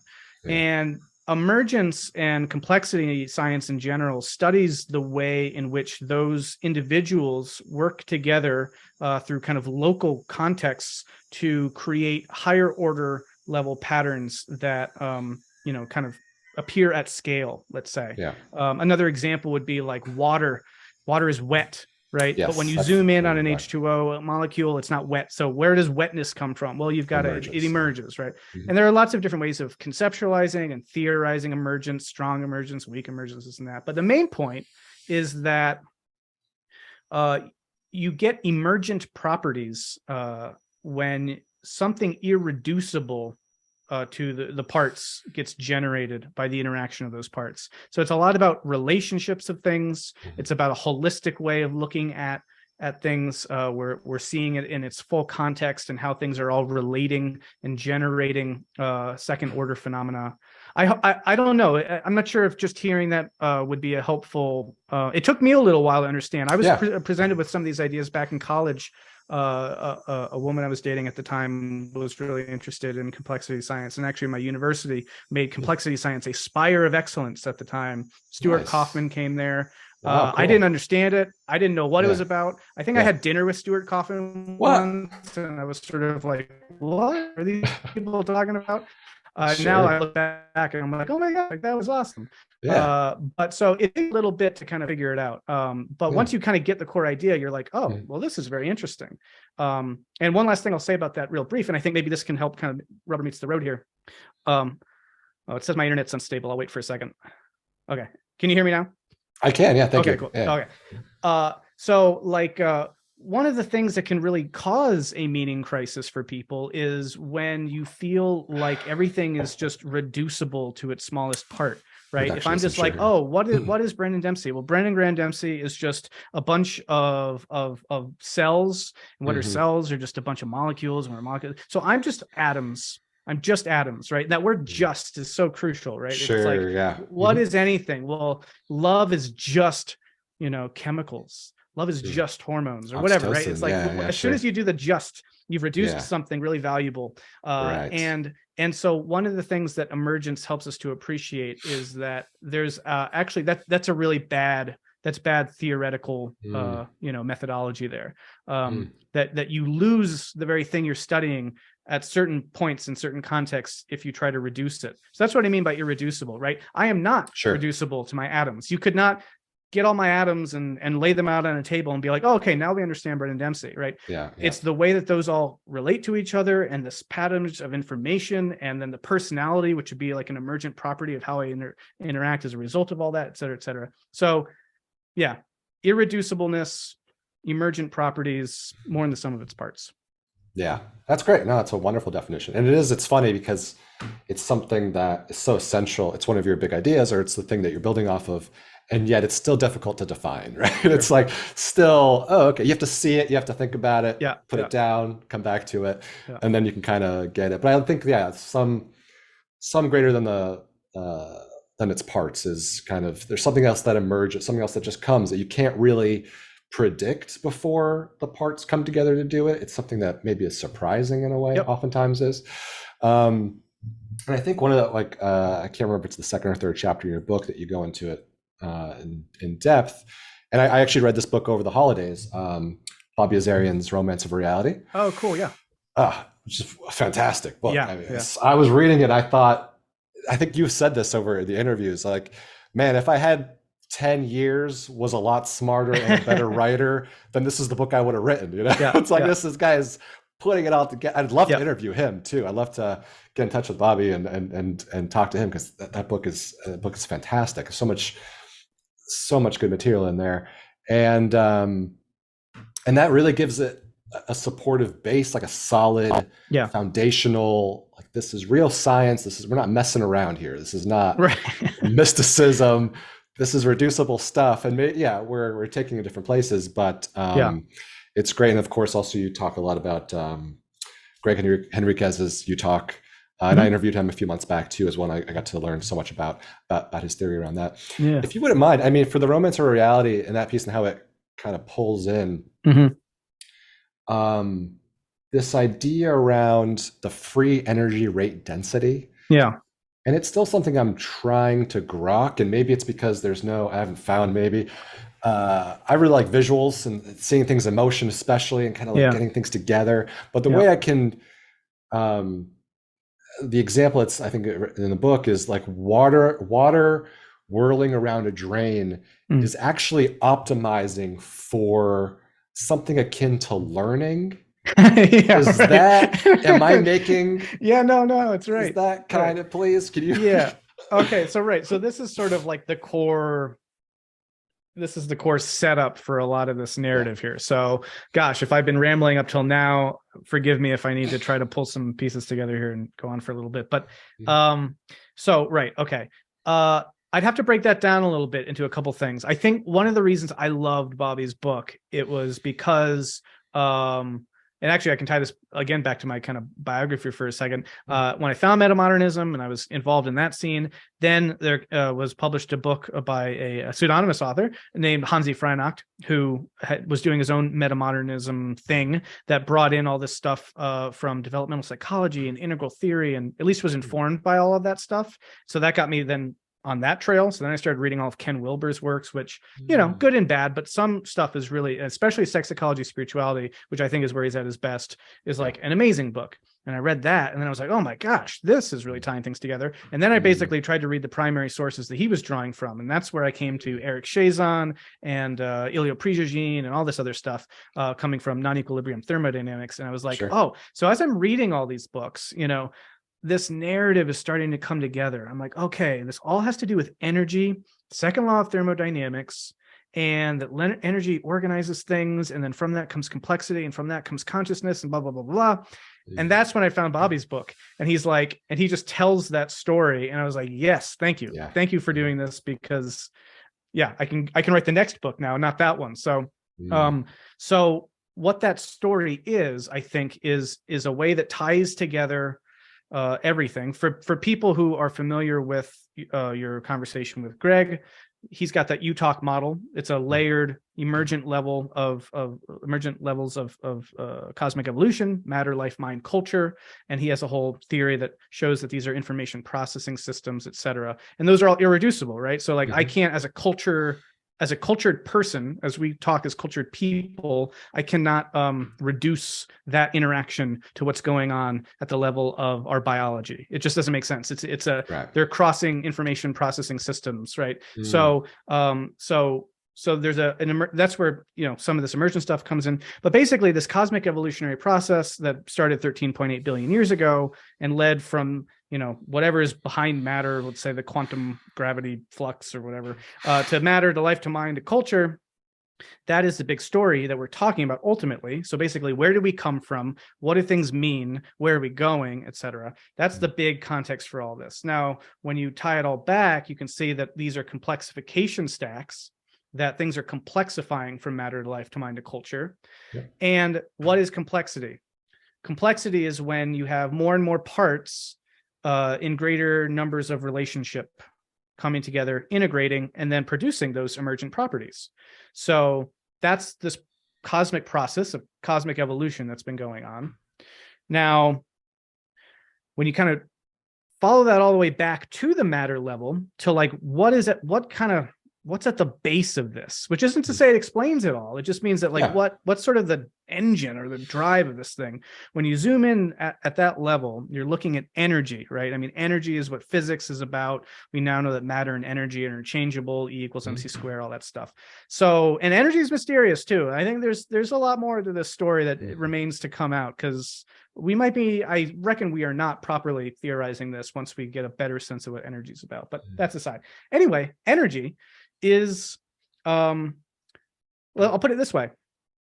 When energy was sort of discovered or formalized as an idea, starting in the 19th century and going on to the 20th century, we thought energy, basically its natural tendency was just to dissipate and to form equilibrium. All right. Now, equilibrium corresponds to disorder, corresponds to chaos, basically randomness. That's what happens, right? So if you have like a jar of something of a particular, let's say, like an air of a certain temperature, you put some other kind of gas into it of a different temperature, it'll even out. And so whatever this information that was in here that you could know about this, you lose that information. That information dissipates. It becomes entropically homogenized. And so when you look at any equilibrium, there's like no information you can get from it, if that makes sense. And there's no complexity there either. There's no differentiation. There's just it's just boring homogeneity. Now, through complexity science and this whole field that developed called non-equilibrium thermodynamics, we came to realize that that's not the only thing energy does. In fact, that's sort of a weird artificial thing energy will do. It basically, you imprison it in like an isolated container. Vacuum, when energy is open, or when systems are open to fluxes of energy coming in and out, then you get you can get the spontaneous generation of order. So that's where the bathtub, gyre comes in, right? Which is something called a dissipative structure. So what that means is that very fundamental process for energy, let's say, to dissipate. And I'm saying energy here, and more technically, what I'm speaking about is heat, but energy comes in many forms. We'll simplify it for the time being here. I'll just say energy. When those things are dissipating, and that second law of thermodynamics, which is a pretty ironclad idea in science, that like this is something that no matter what is like, this is going to happen. So it's a pretty important rule in physics. It's precisely because of the natural tendency of the universe to even out those differences and to create those homogeneities that in proper contexts can create actual disequilibrium structures and order in order to do that, if that makes sense. So what I mean by that would be a bathtub, which you mentioned. You fill up a bathtub with water, with the stopper, but then you take the stopper out. Now, you have a gradient here. There's water here and there's no water here, and naturally nature is going to just spontaneously lead to the evening, the homogeneity of these things. It's going to dissipate the gradient. But what's interesting is, though, in that sort of movement towards making something more chaotic and disordered, it'll form a whirlpool, because that allows the water to empty the bathtub quicker and more efficiently. So without that order, you wouldn't get entropy as quickly, as efficiently. So chaos, entropy, is sort of a fundamental prerequisite for the spontaneous natural generation of order. Okay. Now, obviously, this doesn't happen everywhere and in all cases, but it happens in a lot of instances that are very fascinating, that reveal to us that in certain conditions, nature will spontaneously generate order in order to dissipate energy, or and by dissipating energy, it's the same thing as creating entropy, right? So free energy is like what can do work, right? What is able to move a thing. And there's you can really get granular about theorizing this stuff, and it can become very dense. There's a book called Incomplete Nature, for example, by Terence Deacon, where he has a whole theory about different ways that, natural tendencies come together to do this and that. So I won't get into any of those details, but the basic idea is just that, energy is kind of what allows things to move across gradients, and then to cause a force, and then to cause dynamism, to cause movement. And then ultimately you need energy also to maintain order. Okay. So the only way that Brennan Dempsey can sit here is because Brennan Dempsey keeps eating every day and taking in fuel that I then digest, and then use that energy to do the ATP thing. And then I maintain my homeostasis, and we can have a conversation. If I don't do that, Brennan Dempsey is not around. Brennan Dempsey breaks down. Brennan Dempsey dissolves, he dissipates, and he's no more. Okay. So, and this was actually an insight that Irving Schrödinger realized, the great quantum physicist. Okay. He wrote a book called What is Life? He was a physicist. He was looking at life, and he realized that the way life works is by basically taking energy from its environment, and by basically, kind of offloading the entropy that it generates, that it should be experiencing, in a way you could think about it that way. It kind of offloads that into the environment and maintains order that way. So we need energy to maintain order versus chaos. There's sort of this fundamental dynamic that they go together, they inform one another. So that's what free energy is, sort of what it does, what it allows things to do. We need free energy to create order. Now, the more order that gets generated, or rather the more ordered parts that then can come together to create more complex levels of emergent reality, that's going to take more and more energy. But what we see happen is that at the basic level, at what Henriquez would call the matter level, there's no life here, there's no anything of that nature, it's just matter. Even at the matter level, there's spontaneous generation of order. So you can start to see that the very fabric of reality, the very essence of energy itself, when left to its own devices in open systems, is to generate order that leads to complexity, right? So this leads to this idea that we live in a self-organizing universe. We live in a universe that is auto-complexifying, like, start the clock going, and the universe has done what it's done, which is to create wildly complex organisms like us. So that's the narrative that's being told here. And as you say, it's a scientific narrative. This is not wooey. This is cutting edge, but also at this point, pretty consensus established scientific theory, right? So in the very heart of reality that science, and this new story about reality that it's revealing to us, is this narrative in which energy, which is like this most basic essence of the stuff of the universe that even is, swappable with matter in certain contexts, right? With depending on how those translation equations, pan out.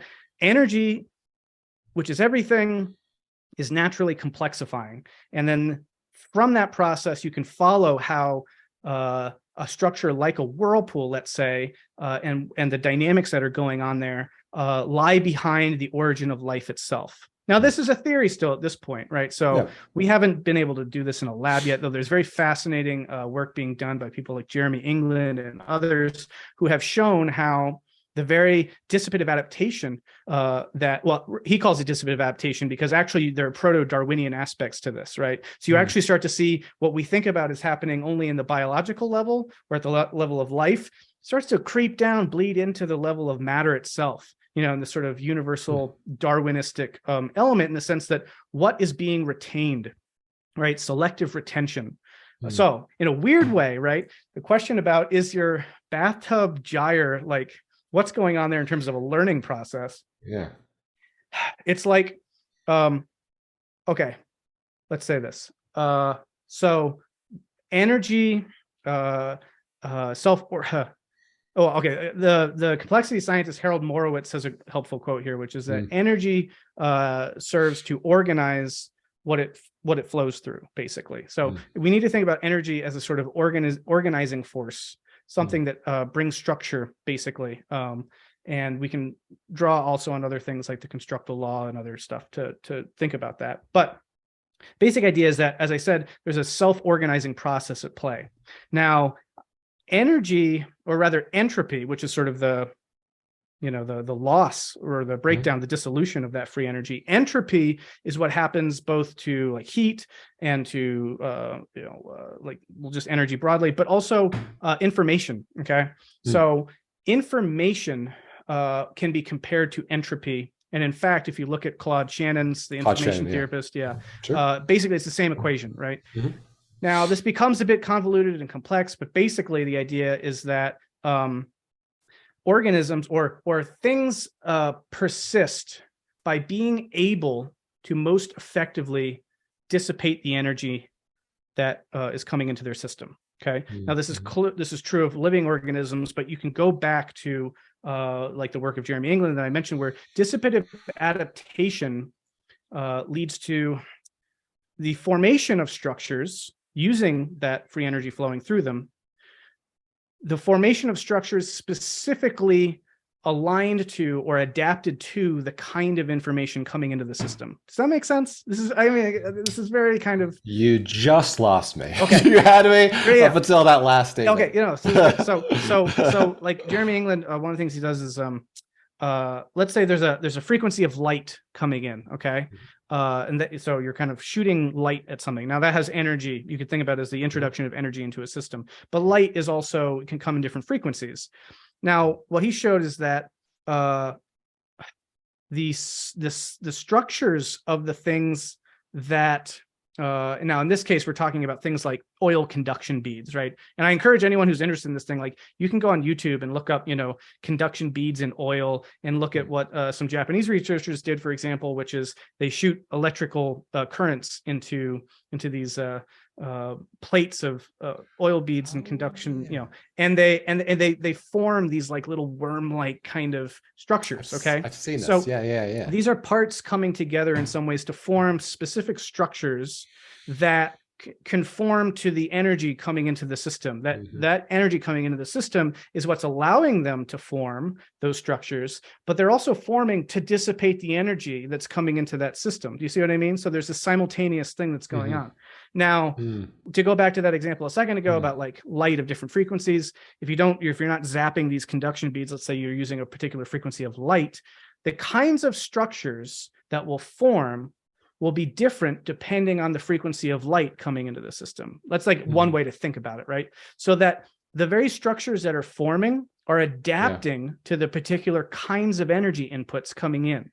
Okay. Now, once that's the case, you can appreciate that there are different kinds of energy, free energy floating around and operating and interacting with systems in different ways, but that what forms will be dependent on the specific energy coming in, meaning what gets created and then sticks around has to adapt to its environment. Okay. And that's happening at a pre-biological level. So things come into existence that are adapting to their environment in a proto-Darwinian way. And this is way before genes or any kind of hereditary this or that. This is a proto-Darwinistic sort of thing. So when you really think about the idea that Darwin hit on and you universalize it and get something called universal Darwinism, you see that there's adaptation, competition and adaptation going on even at the pre-biological level. And then you can start to track that into the biological level and see how life might have come out of those very, processes. That makes sense. So now, one of the other things I'll say, and then I'll stop for a moment. I shouldn't say an organism, an entity, anything to exist. Let's say needs to kind of.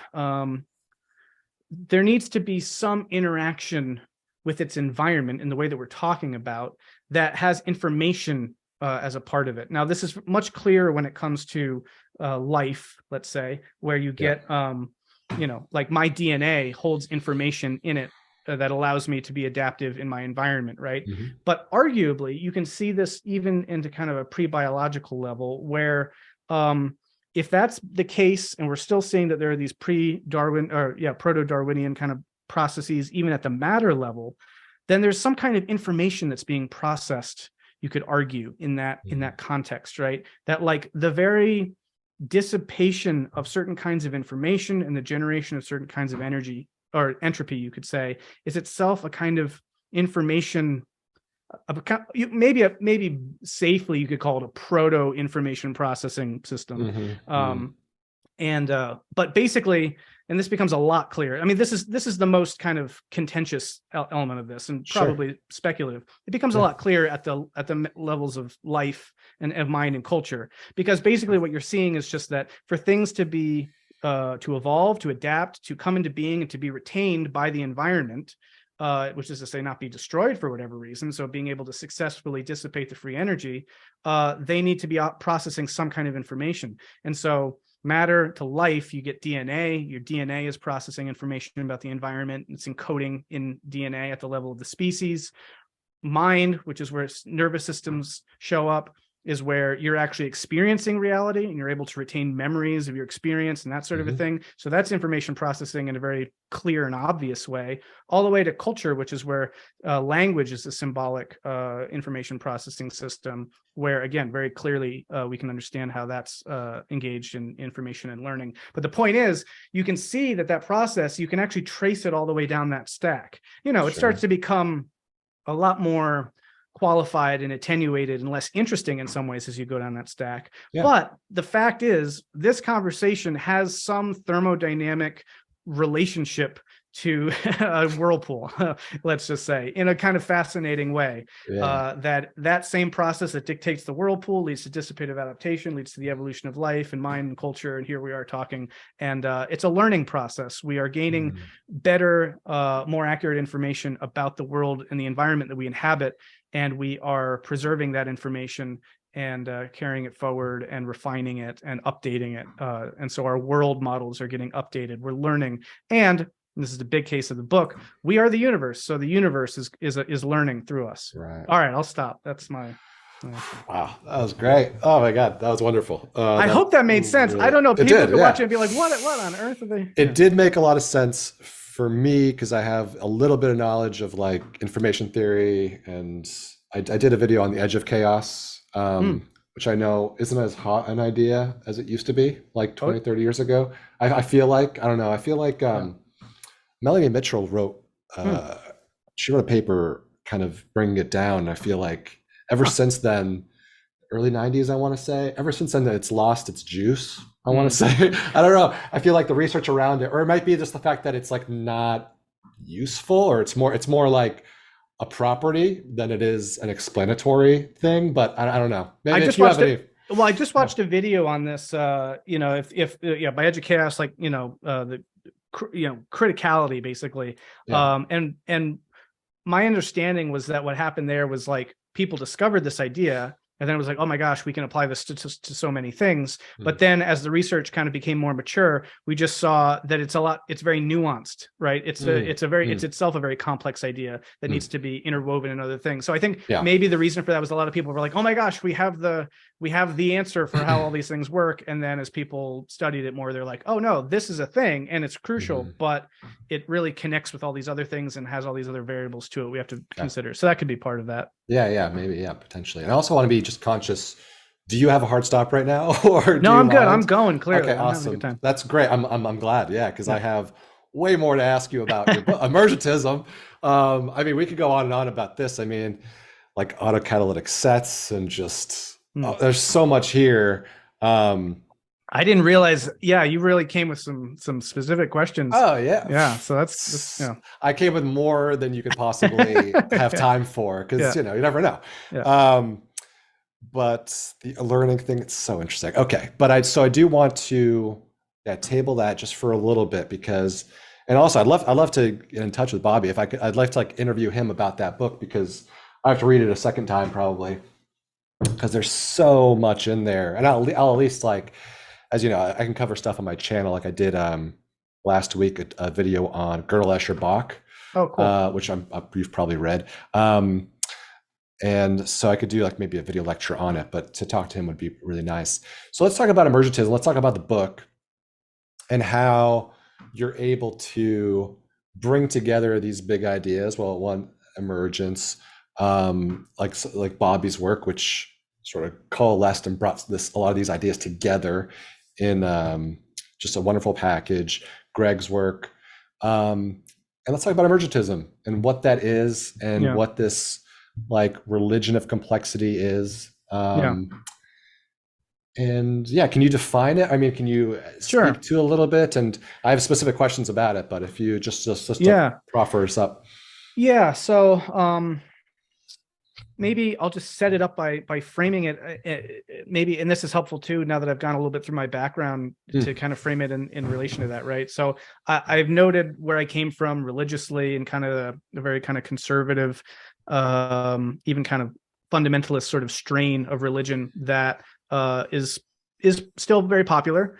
And I noted the kind of nihilistic despair that I also experienced when that didn't work out. And, and I see both of those as being on the rise, right? That people are feeling a lot, increasingly, that their existential moorings are being kicked out from under them. They don't know what's true. They don't know what to believe in. Yeah.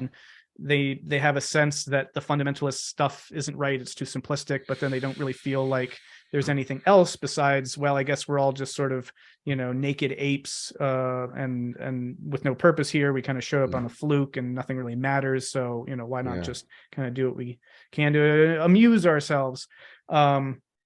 And so, having experienced kind of both fundamentalism and nihilism, I can see how destructive they are, both individually, psychologically, as well as culturally, because I think that when you live from those places, it leads to a lot of destructive behavior in various ways, and certain kind of short-term, short-sighted thinking. So I find that very dangerous. I think this is really part and parcel of a lot of the existential risk that we face at the moment, in terms of some very big, knotty, systematic problems. And so I wanted to situate this as sort of a third option to that. And it's a framing. I'm not saying that like this is how you have to understand it, but I think at least people can appreciate what it's trying to do by why you would frame it as a religion. Because I think it's very important and both pragmatically necessary, to say nothing of the potential, let's just say, epistemological merits of thinking that life is meaningful, right? Just at a pure pragmatic level, right? If you don't think that your life is meaningful, it's going to have really nasty downstream consequences.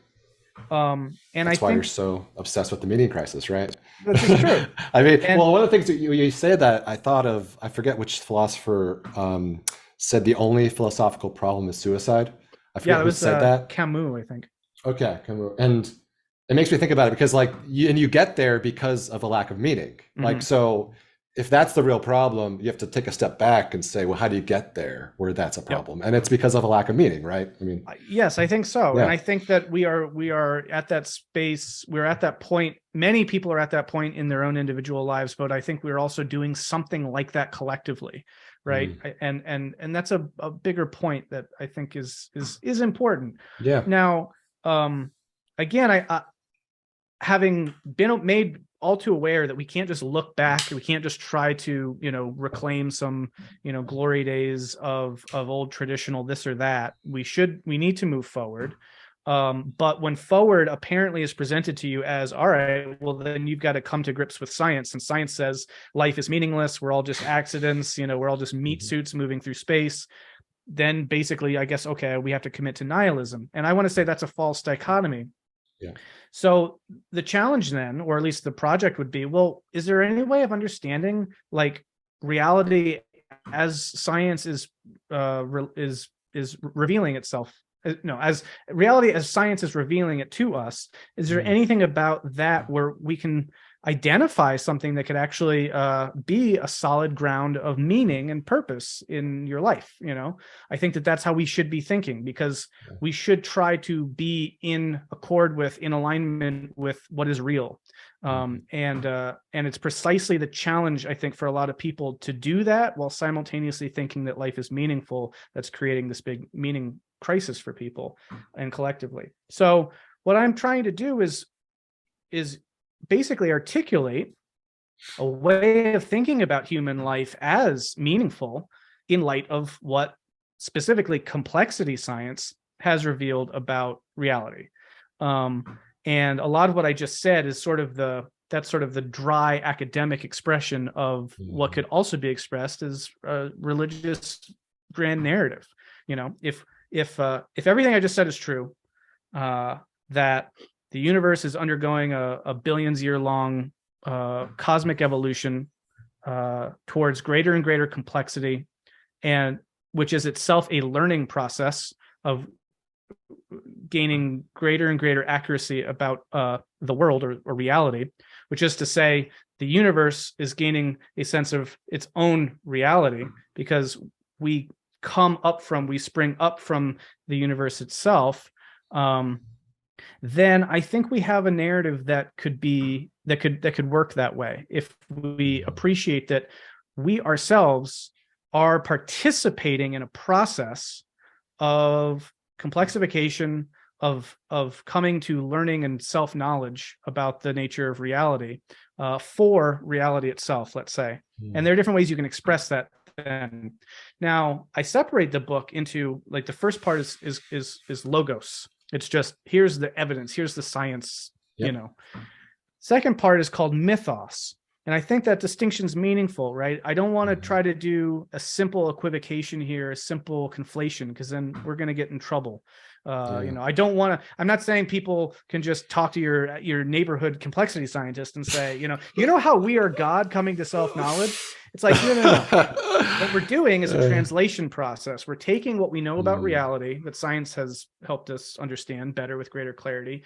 And then we are engaging with those set of truths, and we are kind of putting them together, synthesizing them in a way that speaks to our souls. And for that, we need images and symbols. We need poetry. We need to rely on our religious heritage and our religious sensibility.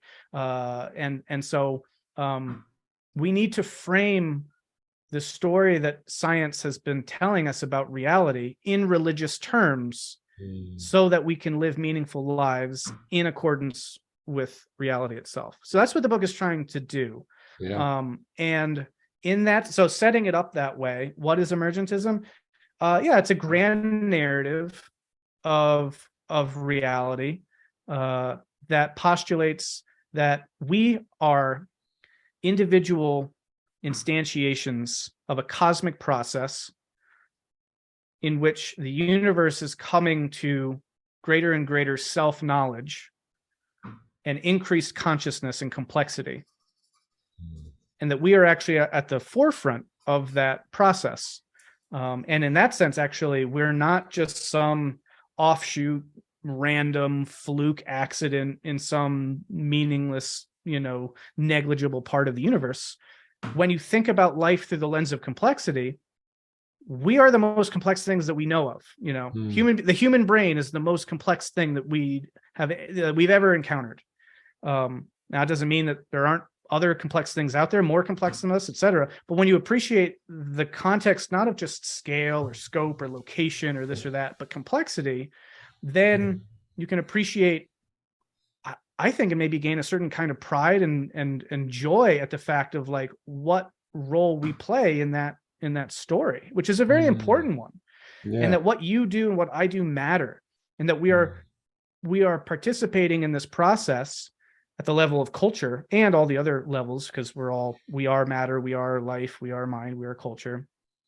And we are invited to continue the process, if we want to extrapolate, follow the trajectory of where are we going? What does this all mean? Where are we headed? Well, just follow the arrow through, follow the line. And where is it going? It's heading towards more complexity, deeper consciousness, greater moral sensitivity, greater agency, greater individuation, diversity. And then it's like, okay, so that's what the universe is doing. That's like its groove. That's what it's seeking to kind of accomplish. Well, how do I participate in that? And I think actually that you'll find that when you think about that, you'll see that a lot of the best of religions have always been doing that. Right.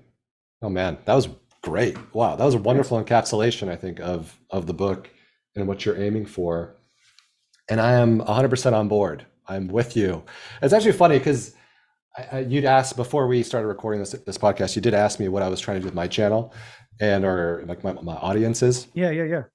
And I'd say from when I started a couple of years ago, I had a couple kind of goals, and one was to understand the fundamental nature of reality as best we could, as you know, I mean, it's hard, but we can, using mostly science, kind of get as close to an idea of picture of what's going on here, right? Mm-hmm. What's happening. And then like two would be to like popularize or bring to the fore these mostly unknown truths to a broader audience, to the greater public. And I actually think complexity of science, information theory, so much of what we're talking about here, the common person does not know any of this. They don't know. I mean, we could talk about the educational system and stuff like that. Actually, we will when we talk about what would be encapsulated within emergentism. Uh-huh. But those kinds of ideas, I think, are so powerful and so meaningful. And as someone who's like a lifelong, like a lover of learning, I want to, if I can learn the stuff myself and then explain it well, I get to know it better. And then a lot of other people hopefully will learn it too. And then the third I would say would be to bring meaning to that, all those things, to kind of bring, like some people ask me what my channel's about, and I'm like, well, it's like science, but mystical. You know, it's like science, but deep, but fun, and kind of how do we kind of marry these two, or like have the be open to I'm open to out there ideas, and I'm open to the collective unconscious. I'm open to those kinds of things too. Sure. But as wherever we can be grounded, like science, but open to miracles, kind of the idea. Let's have this thing open. So everything you're preaching, I'm totally on board with. My question, if I may, two things, I guess. Let's say someone comes to you and they say, I trust everything you're saying is accurate. Trust it's right. But say someone doesn't have they feel they don't have a spiritual need. Why? So we were both raised relatively religiously, but I'm sure you have friends. I have friends who were raised secularly, had no kind of religious upbringing at all. So when I talk to them about stuff I'm into, and I kind of start getting into the spiritual, their eyes kind of glaze over, no interest, not even curious about it, very kind of over here, to the point where they essentially have decided not to have any kind of spiritual component to their lives, right? How do we, I'm not going to try to say convince them, but is there something that, why the spirituality approach? Why is that layered in here? No, I can see the person. It appeals to me, right? But I think for a lot of folks, it doesn't. I think it's a great question. I would say consider a lot of the other context for that person. Ask yourself certain questions like, is this person struggling in their life, or do they feel happy and fulfilled? Is this person causing harm? And that can be all sorts of harm, right? Is this person engaged in sorts of behavior that are destructive of the natural environment, of their community, of the informational ecosystem, et cetera? There are lots of ways we can do harm that aren't just physical violence, right? But all that stuff. Now, if you look at a person and they are happy, content, fulfilled, doing something that more or less benefits society and is sort of well kind of adjusted, let's just say, then I don't think it really matters. I have family like that who are just they're I don't, in fact, one of my family members was like, am I a bad person? Because I don't, and I'm like, no. And I think that's not, I think that it could only be deleterious if spiritual minded people and spiritual curious people guilt or shame those who aren't, right? And I know, and so I would say that which I think kind of starts to there's a couple angles to that. On the one hand, right, it's because if someone isn't, right, if they are unfulfilled, unsatisfied, and if they are hurting others and themselves, then there's a need, right? There's there's something there that's important, that something needs to be tended to. There's a broken thing that's going on. And so I think that also just creates both the ease and the likelihood of those conversations unfolding, of like, because you know what I mean? Like an unsteadiness will generally create ripples in a way that will have feedback effects onto that person. And maybe someone's like, hey, whatever I'm doing isn't working. You have any thoughts? Or, yeah, I lost my house and my job and my spouse and et cetera, et cetera. And it's like, well, what about this, right? Whereas if someone's like, hey, I'm teaching my kindergarten class and going out, with my partner and blah, blah, watch a movie. It's like, I also think that stages of life have a big impact on this. I think that people naturally in the second half of life gravitate to these sorts of questions more organically. And I think that just the coming to face with mortality and things like that, or certain kinds of tragedy or this or that, will just make those sorts of things happen of their own accord. I mean, I also, having come from an evangelical background, I very much gained a sense of the deeply problematic nature of evangelizing, for lack of a better term, of proselytizing, of like, let me tell you what you need, or hey, you've got a problem, I've got the answer. And some people accuse me, actually, so some controversy recently in this sort of metamodern scene is like, well, is the meaning crisis a version of that? I don't think it is. I think that a lot of people are really suffering from nihilism. So I'm not trying to sell anyone a bill of goods. I think that well, that would be a first pass at some of that. It's useful to hear. It's useful to hear from you too, and I think it's, should I say this, even thinkers who, let's say atheistic thinkers like Sam Harris, I'm assuming you're familiar with. I remember it was like a decade ago, or maybe it was longer ago. He was like booed off the stage of some conference because he was talking about the spiritual component to life, or something akin to that. I think he was talking about meditation or mindfulness, that kind of a vibe. And so I do think even for secular people, there is this kind of this want for like the awe-inspiring, this want for like this, even if they can say it's all materialistic, even if they can say it's not materialistic, if they can say it's all material, there is like a desire for a spark or something to keep you going, and so we start to play word games around like what that is, and the word spiritual can like throw people off already. They're just like, oh, forget it, I don't want that, because of, as you said, to be curious about their background with it and say, oh, well, why is that? Well, I had a family member who was a spiritual nut, and they tore this thing apart, and it's like, oh, okay, well, that can happen, but there's all this other stuff with it. So that's one big question I had. And the second thing I had with emergentism, I guess all your stuff is all this stuff and the sort of academic stuff that gets swirled around here.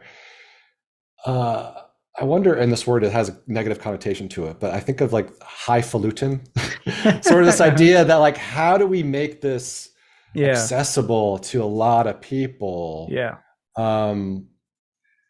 in a way that a lot of people can understand it, can get on board, where all the phrasing, I think you've put it somewhere like people who broker and multisyllabic kind of, interplay, this stuff it can be beyond a lot of folks. How do we bring this to the core to where, it can reach the widest audience possible?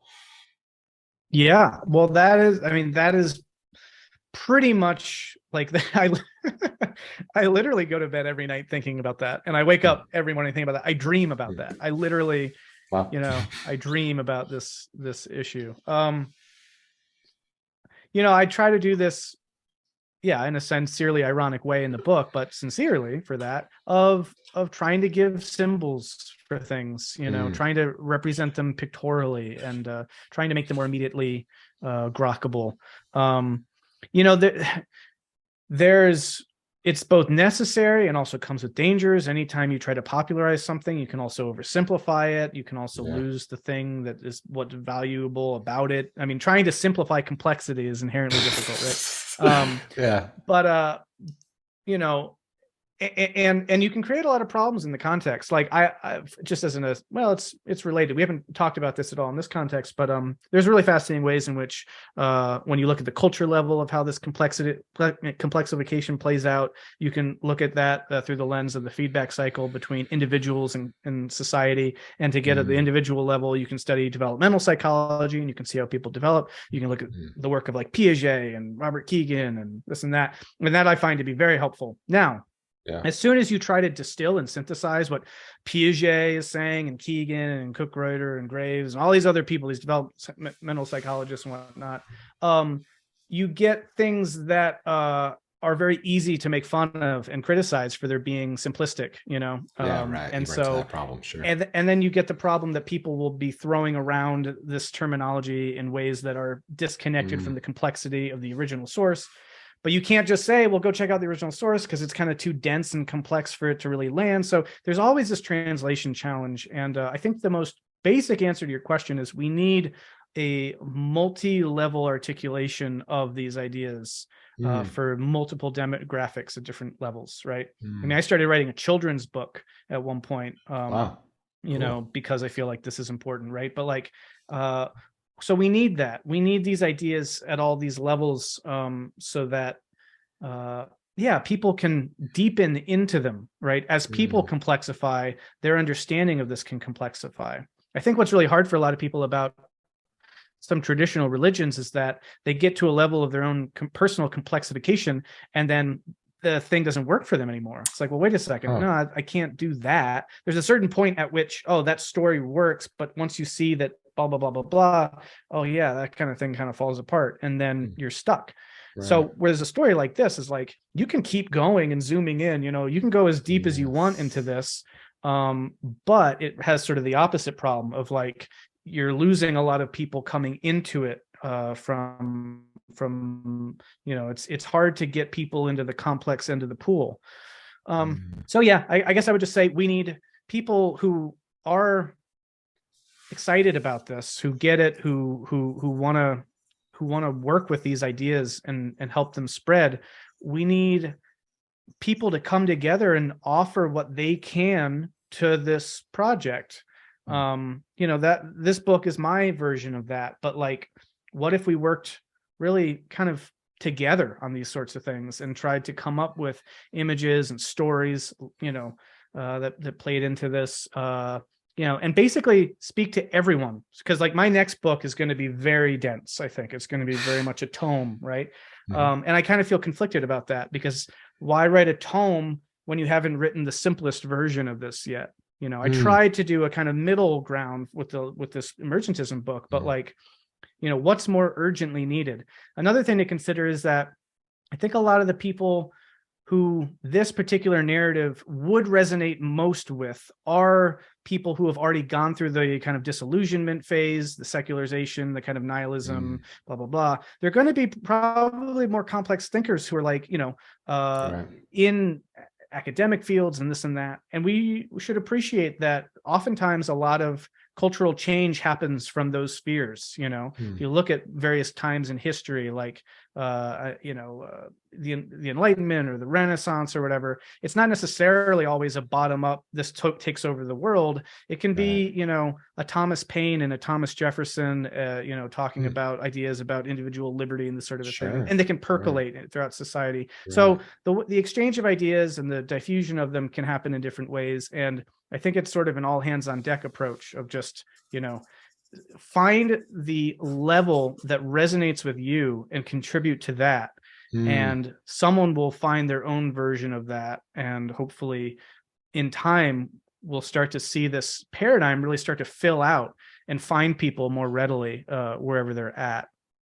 Yeah, that's cool. I mean, I like the idea of like these accessible symbols, like meeting people where they're at, to have this like symbol or symbols that like are sort of like entry points into this, where it's like, oh, I heard about this concept and it fits into the grander piece there. And of course it has to be, it's like there are like, you're always facing these like real world challenges where it's like, even if you have the best idea in the world, if it's not to a degree like alluring or Yeah. say Right. entertaining Right. even. And then, you don't want to get down the rabbit hole where you're just doing it for that purpose. But Right. you Well, do have to like, yeah. yeah, you have Well, to seduce people in a way. I've talked to Bobby actually a lot about this in terms of how do we gamify this, right? How do Mm. we present this in a way where, you kind of, draw people in because it's inherently engaging. And so I Mm. think we do need to get really creative about this. And I totally invite people to do that. We need more Gödel box and more Hofstadter Mm. style stuff that's really, Sure. Alice in Wonderland sort of approach. But yeah, I mean, with all this new digital stuff coming online in terms of AI, in terms of, Sure. all the different things we can do now on the web and different forms of interacting and communicating and metaverse and whatever, whatever's coming down the pike, like we should try to leverage that to bring people into this world where it's not just entertainment, because it's not superficial and shallow. It's actually Right. compelling. And to maybe make a weird connection to go back to, like, why would I write a book series that's under a bunch of false names, right? This is the whole essence of the idea of trying to make myth interesting, right? In modernity, it's not as simple as telling people, the 10 Commandments or whatever. It's like, how do we engage with like truth and wisdom in a way that's like compelling and fun and engaging and interesting? Yeah. And that requires some maybe somewhat unusual rhetorical or creative strategies that some of which are entirely novel. So I think whatever the religion that's not a religion is, or the religion of the future, it's going to be interactive. It's going to be Sure. kind of like, it's certainly going to be participatory. And yeah, I think it's good to be thinking in those terms. Yeah. And I mean, one of the best ways to draw people in really is, instead of evangelizing, is to live by example, right? Oh, To yes, do the very much. things yourself. Because Yeah. if you're doing your own thing and you're living this emergentist lifestyle, let's say, and you're doing great, people will say, hey, what's your secret? What's going on there? Sure. And actually, I do want to talk about a little bit. I believe it's the penultimate chapter of the book. And I was waiting for this sort of portion of the book. It's very theoretical. And I was like, what does this equate to? Like, what kind of life? Like, I'd love to hear about, well, one, emergentism, but also like maybe separately too, like your daily routine and how you kind of like bring this, how do you live this yourself? But yeah, so can you tell us, I guess, a bit about what like an emergentist lifestyle would be like? What kind of routines and habits would that incorporate? Yeah. Yeah. So, and yeah, for the record, I mean, when I went to write that chapter, I didn't want to be, saying things that I wouldn't do, right? Like, for me, the spiritual life is not something greatly removed from reality. It's how do you live intentionally and meaningfully and full and in a flourishing way. That's what we should be getting at. So I break that final chapter up into practices through looking at it through the lens of those different levels of complexity: matter, life, mind, and culture. And that's sort of the framing. So for me personally, what does that look like? There's no kind of slavish dedication to a particular routine, but all the things I talk about in that last chapter, I do as they become relevant to me, let's say. So I'll go through phases with things. I'm trying to think about maybe trying to start from the bottom, right? But like at the matter level, and I talk about it at that level, right? We're talking about stuff. We're talking about keeping things together, organizing, fighting back against that entropic breakdown. That's at the very least what we can do. And that's kind of the basis of our spiritual practice, because without that, we can't do anything else. So, for me, that's all sorts of things of just trying to keep my life in order. What are the various things that we do to stay on top of things? I think that the spiritual attraction of a Jordan Peterson, I think if people get that, then they understand that sort of thing. I think that if you end there, it's sort of that's not a whole lot, right? But it's at very least a starting point. So yeah, it's a lot about maintaining order, organizing. I think it's important not to go. Hopefully, you and other people watching this will have gotten the impression I'm not much of an extremist or a radical in any way. So I'm not. I'm not dogmatic about these sorts of things. I think we need a fluidity in a lightness to this stuff, right? So I'm not suggesting. I think it's actually in some ways it can be pathological, though this changes with different people's temperaments, but it can be pathological if you're like, I have to follow my routine. I have to get up and organize everything and take my shower and then do this and that. Some people work very well that way. I think there's a kind of nice, actually, this is sort of like, edge of chaos sort of a thing there. And I don't mean that we should live at the edge of chaos, right? I mean that like there's sort of a criticality of like opponent processing of like, and one of the classic examples of that actually our brain does is like efficiency and resiliency, right? So, and these things have different things. So anyway, I say all that just because when the discussion of the introduction of like spiritual practices comes into play, I think a lot of people might be wary of, okay, what's this new dogmatic routine that you're laying down from above? And what I'm trying to get at, I think, is that a really healthy spiritual practice is nimble and flexible. It's governed by principles and an understanding of ideas and things like that, but it's not kind of dogmatically rigid.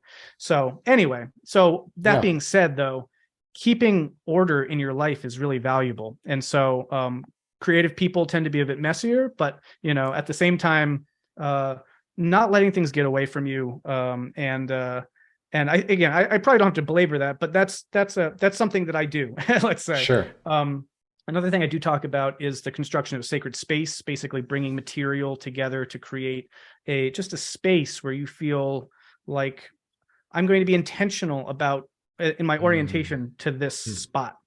So I do have like a little altar downstairs of some things I brought together, and it's largely it's like just an assemblage of things that are very beautiful. There's actually a meditating Jesus there, little statue, sort of the main focal piece. But so there's sort of like there's a place in my life that I can orient myself to as like a continual reminder and way of sort of keeping that in mind at like the matter level. At the life level, at the biological level, it's about vitality. It's about staying active.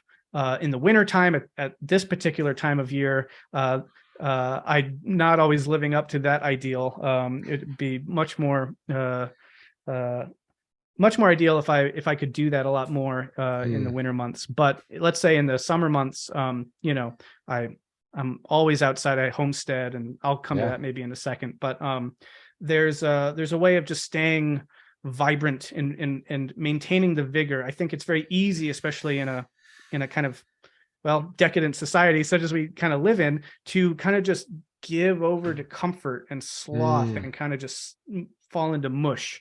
Right. And so we have to be intentional in a way that probably humans never through history had to be, about maintaining our sharpness in some way. And that, to feel that invigoration, that flush of life, like Nietzsche talks about the will to power, and that's often seen as an ugly thing, but I actually see it as being a spiritual. He was right about something there, right? Yeah. He's wrong to say that that's what everything's about. Sure. And I don't know if he ever says that explicitly, but certainly like a Foucault, like, oh, it's all just about power. That's Adlerian, wrong. Yeah. That's reductionism. It's like, oh, it's all just power. It's all just the will to power. Well, no, it's not. Right. But at the level of like of our more base instincts that we need to be in touch with, we are oriented to things around us in ways that support our organism and our life. And this is actually that free energy flowing through us, organizing us, right? And so we should celebrate that. There's also, I think I talk about at that section, thinking about what we sustain ourselves by, like what are the ethics of then eating other animals once you appreciate the sort of continuum of complexity and consciousness. And people can decide that for themselves, but I think this complexity framework can help us make those decisions for ourselves, I think, in a lot more of an informed way, because people can often be rather radical in those sorts of conclusions about things. The mind level is really where we start seeing, I think, what really I think starts to make much more sense as spirituality. Matter and life are kind of just like our material and biological substrates. They're pretty basic. But with mind, with our nervous systems, then you're at the level of like feeling and emotion. Anyway, I'll try to tie this to myself too, right? So like I try to eat very little meat, personally. And I grow, my own food and a lot of it anyway. Awesome. And so that's a big part of that practice for me, as sort of relating to living organisms as in a kind of in the context of the whole system in some way, let's say. And yeah, and trying to embrace those moments of intensity, of that living intensity that I'm referring to. I think trying to be aware that that's a good thing. Like, we should be looking for being aware of it, even, like that flush of energy or this or that. I mentioned at the outset that, Nietzsche was very formative for me. And for many, many years, I knew that I couldn't commit to a spirituality that didn't take Nietzsche seriously. Wow. And so, like, embodiment and, like, the life force and that kind of, like, feeling empowered is a good thing, and being grounded, being in the world is a good thing. And so I want to try to communicate that a lot in this sort of understanding matter and life as part of a sacred continuity is part of that for me. So anyway, matter or mind is about emotion and our nervous systems and that sort of a thing. For me, there's a lot of mindfulness that goes into that. It's like watching my reactions to things, watching, like, there's this kerfuffle going on in the metamodern scene now, and I feel that, I'm like, oh my God, he just said that, and like, what do I do about that? Like, what do I do with what I'm feeling? Or, when you interact with people and emotions are running high, like, that's where ethics starts to become a real thing. Because if you're sharp, if you're mean, how do you treat people? Often we're coming to those situations in negative ways if we aren't mindful of those sorts of things in the right way. If we're coming from a shortness and a kind of just limited perspective on our own emotions and things. And so being cognizant of how you feel, what attracts you, what repulses you, here also is where beauty shows up, right? So finding a place for beauty, of like, wow, like, I'm attracted to that, or I don't, so again, I'm able to kind of reintegrate beauty into a spiritual practice in a way that was meaningful is helpful. That, I think that those are all very key. I think that in some ways, though, all of these different things they're all very crucial. I do think that, they become more spiritual the kind of higher up the stack you go, right? So by the time you get to culture, I think that that's like where the bulk of my spiritual practices are, which I'll just speak to quickly, which is like, if the universe is complexifying and it's a learning process, gaining self-knowledge, then, like, we are uniquely capable of learning conceptually, and, like, as far as we know, no other organism does that in the same way, because, because language is unique to us. So that's such an incredible responsibility, actually, in some ways. And I very much see the intellectual life as a spiritual life. I just, like, learning is so important. It's so crucial. And it's like, and when I see people, especially when they do start to feel meaningless or like they don't have any forward momentum or direction, it's like, well, have you read anything lately? Like, what's going on? Are you learning? Are you learning? Exactly. And then, of course, the downstream effects that has on your health, right? So your culture is relating to your mind and your biological substratums as well. So, like, and of course, there's a long history of this. I mean, the philosophia, the philosophical life was spiritual in the past, and it's become so dry and disconnected from all that. So for me, this is a huge one. Reading. I'm always reading. I'm always trying to learn new things. I mean, 2 massive books just came today. I'm always then trying to synthesize that and integrate it and communicate it. And that's the other thing too. It's not just taking things in. It's like, okay, there's then an ethical almost responsibility to, like, well, what have I learned and how can this be helpful for other people? So what can I put back into the world? Well, we were just talking about of like, well, what if there were symbols and there were other things out there to help people find this sort of information? Like, that's part of a spiritual practice. How can I help people learn these other things? What have I found that's been of value that I can share with other people? What can I put into the world that never existed before? that can help move things forward, that can help culture complexify? How can I help change the institutions in ways that are more equitable and things like that? How can I use my understanding of complexity itself to live more sustainably, to live more ethically towards other creatures and other sentient beings and this and that? So that's all, like, that's very much where I'm living and breathing most of my day, is reading and, the whole permaculture element of things. Sure. And then, there's also certainly elements of metacognition that we can use, and meditation, and trying to turn inward and do that sort of work, and all that, I think, is at the culture level. So anyway, that's a very, I know we're at the end, so I'm kind of breezing. Yeah, through no, all I know. that, Yeah, I know. I would love to get, because I mean, in the book, you are very, like you just mentioned, sort of, you're going to try not to be dogmatic. You don't want to say you have to do this, you have to do that, you have to sing this mantra, you have to, the only thing, the thing you were most specific about was the vegetarianism, which bummed me out because I do eat animals. Well, it's funny actually. Sorry, go. Well, I was going to say another podcast I was talking to someone that was the same thing too. They're like, but then you did that thing about the vegetarianism, and I just couldn't follow you there. And I guess I probably did come off. So it's one of those few areas where, like, a lot of things helped crystallize for me in questions that I'd had. And it's like, oh, well, you can bring a lot of this understanding about complexity and whatnot to this issue, and it can kind of orient you to how to, and more what I'm trying to do there is not say everyone should be a vegetarian. It's just to say that we tend to get that question way wrong depending on our religious inclination, right? So like Jains will not eat anything that's not all of them, obviously, but some people are like, it's a holy act to just starve yourself to death. And I think that's I don't want to go there. Christians are like, as long as it's not human, eat it. Or Friday. And of course, there's a lot of traditional differences around that too in the past. But anyway, it's sort of like, no. And then rationalists in the Descartian or Cartesian mode, it's sort of like, well, if it's not human, it doesn't have any mind, and so it's fair game. We can just do whatever we want to things. And so it's like, all that is not right. But if we have this complexity narrative that can situate things to the kind of a systems level orientation. Oh, and the other thing about that too is that, like, a lot of people who get the systems thing tend to be a little bit more in that kind of postmodernist level. And so they're always like, oh, human beings were a scourge and a cancer on the planet.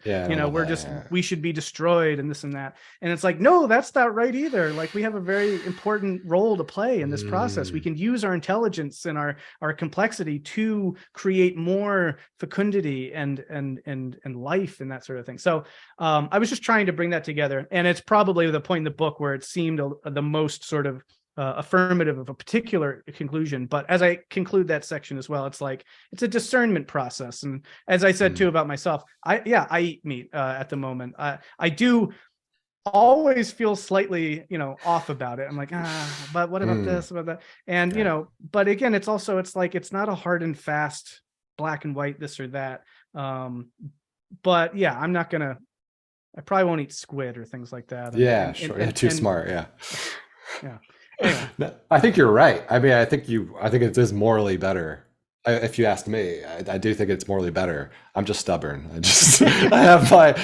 I occasionally I'll go stretches. Last year, I pretty much only cooked vegetarian for myself. So, there's stuff that you work in, and I don't want to belabor that. There's so much more. I know you have to go probably. I did want to just briefly touch on Omega, because I think it's so cool what you're doing. If you wouldn't mind, especially the intro story, the cabin story of Julian, which I'm now realizing, is you. Okay. I was like, who is this mysterious Julian? I actually think you touched on, because that really drew me in. That, the origin of that, and even. Because I think that was the first thing I saw of yours from a few months ago, the listserv, Greg's listserv, was the Omega series. And I was like, whoa, this is really something. This is amazing. I can't wait to see what else is coming down the road for that. But if you wouldn't mind telling people. Sure. I'm very glad to hear that, because it sort of petered out a little bit in terms of, like, I didn't really get much response. And so I thought, I was sort of like, I mean, on the one hand, this actually is, there's so much to do. There's so much to do. Yeah. I want to write 1 million books, and I want to put on retreats and I want to do these podcasts and stuff. And it's like, and I also have multiple jobs and run a retreat center. So it's like, there's never enough time for everything. But the making of that work is itself part of my spiritual practice. It is a mythopoeic expression of symbols and images that are trying to put into the world new ways of conceiving the sacred. So it's like that, I feel like is, and I talk about that in the book too, of like mythopoeia, metamodern mythopoeia. So what this is it is in the form of sort of an illuminated manuscript, and it's this work that was it's written in iambic pentameter. It's like a long poem, and it's illustrated, and it's designed. The plan for it is to go through the entire complexification narrative through the different levels, all the way to kind of its culminating zenith, in Omega, and so in this vein, Dante is the guide, right? So in epic poetry, there's always, well, not always, sure, but it's become kind of a trope, It's your red book, yeah, right. Well, and that too, and so that was another huge inspiration, which I want to name as well, was that, I got very deeply influenced by Jung, and at least what he was doing with exploring symbol and myth individually and through personal mythology and that sort of a thing. And I think this is really crucial. I just finished teaching a course on this called Emerging Mythos, where we were starting to do what I've always wanted to do, which is like share these things in community, right? So that if we're all working on some version of this, we can kind of bring our symbols and our images together, and we can kind of weave them into broader mythologies, and they can start to become some of those stories and images that people can start to grow up in, and find their way to these deeper stories. So Julian is the name of the epic poet in my series who wrote the God poem. So he's sort of the epic poet figure, who is kind of mysterious. But it's sort of presented as, what if we updated the Divine Comedy, like rather than going through the medieval cosmos of, hell, purgatory, heaven, what if we went through matter, life, mind, and culture, right? What if we went through the new, what I call the great spiral of becoming rather than the great chain of being, and basically tried to tell the narrative that I tell in the Emergentism book, but try to tell it mythopoeically using images and symbols and sort of mythology and poetry, sort of that version of that. So I'm really glad to hear that you connected with that. It requires an incredible amount of work and time, but and so I'm always trying to weigh, what would be of the most impactful, value for people, and Well, it's cool. I mean, I hope it continues on, because I will definitely be following it. And the one thing when I was reading it, and I love it because the visuals are beautiful, the manuscript, like calligraphic text, is nice, and then underneath it you go into the nitty gritty where you dissect it, you really explore it. And I just thought, like, this is like emergentism in practice. I feel like this is really emergentist art, let's say. Yeah, I love that. It felt like after having the two together, of reading the book and looking at that, it felt like clearly, it's there's a relatedness there, and it's beautiful. Thank you. I really appreciate that. Yeah. Well, there is so much more I could have asked you about. I mean, like, literally so many other topics. Yeah. But one thing I would love to end on, it's hard to decide here, but if one that I've kind of liked asking a few other people is, if you could go back and give your 20-year-old self one piece of advice, what would it be? I was thinking about this actually, because when you were talking earlier about complexity, information science, and people not having this, what I wanted to scream was, I really wish I'd had that. It probably could have saved me a lot from my own meaning crisis, in at least a really intense way. I mean, I wish I'd had this. I wish I'd had this knowledge. I'm not sure how much of this broader sphere existed in some ways when I was 20. I've watched with incredible joy to see the the arising, the coming into being, the growing, the effervescence of all these ideas in a community of people who are sharing them and interacting with them. That has all appeared really in the last, particularly 5 years, let's say. Most of my life, I was very much on the lonely path going somewhere. And so I very much appreciated the community element to all of this that has really literally come online in the last, particularly, let's say 3 or 4 years. And that's not something I could have given myself when I was 20. But I don't know if I would have been, I don't know what I would have been ready to hear when I was 20. It's hard to think about.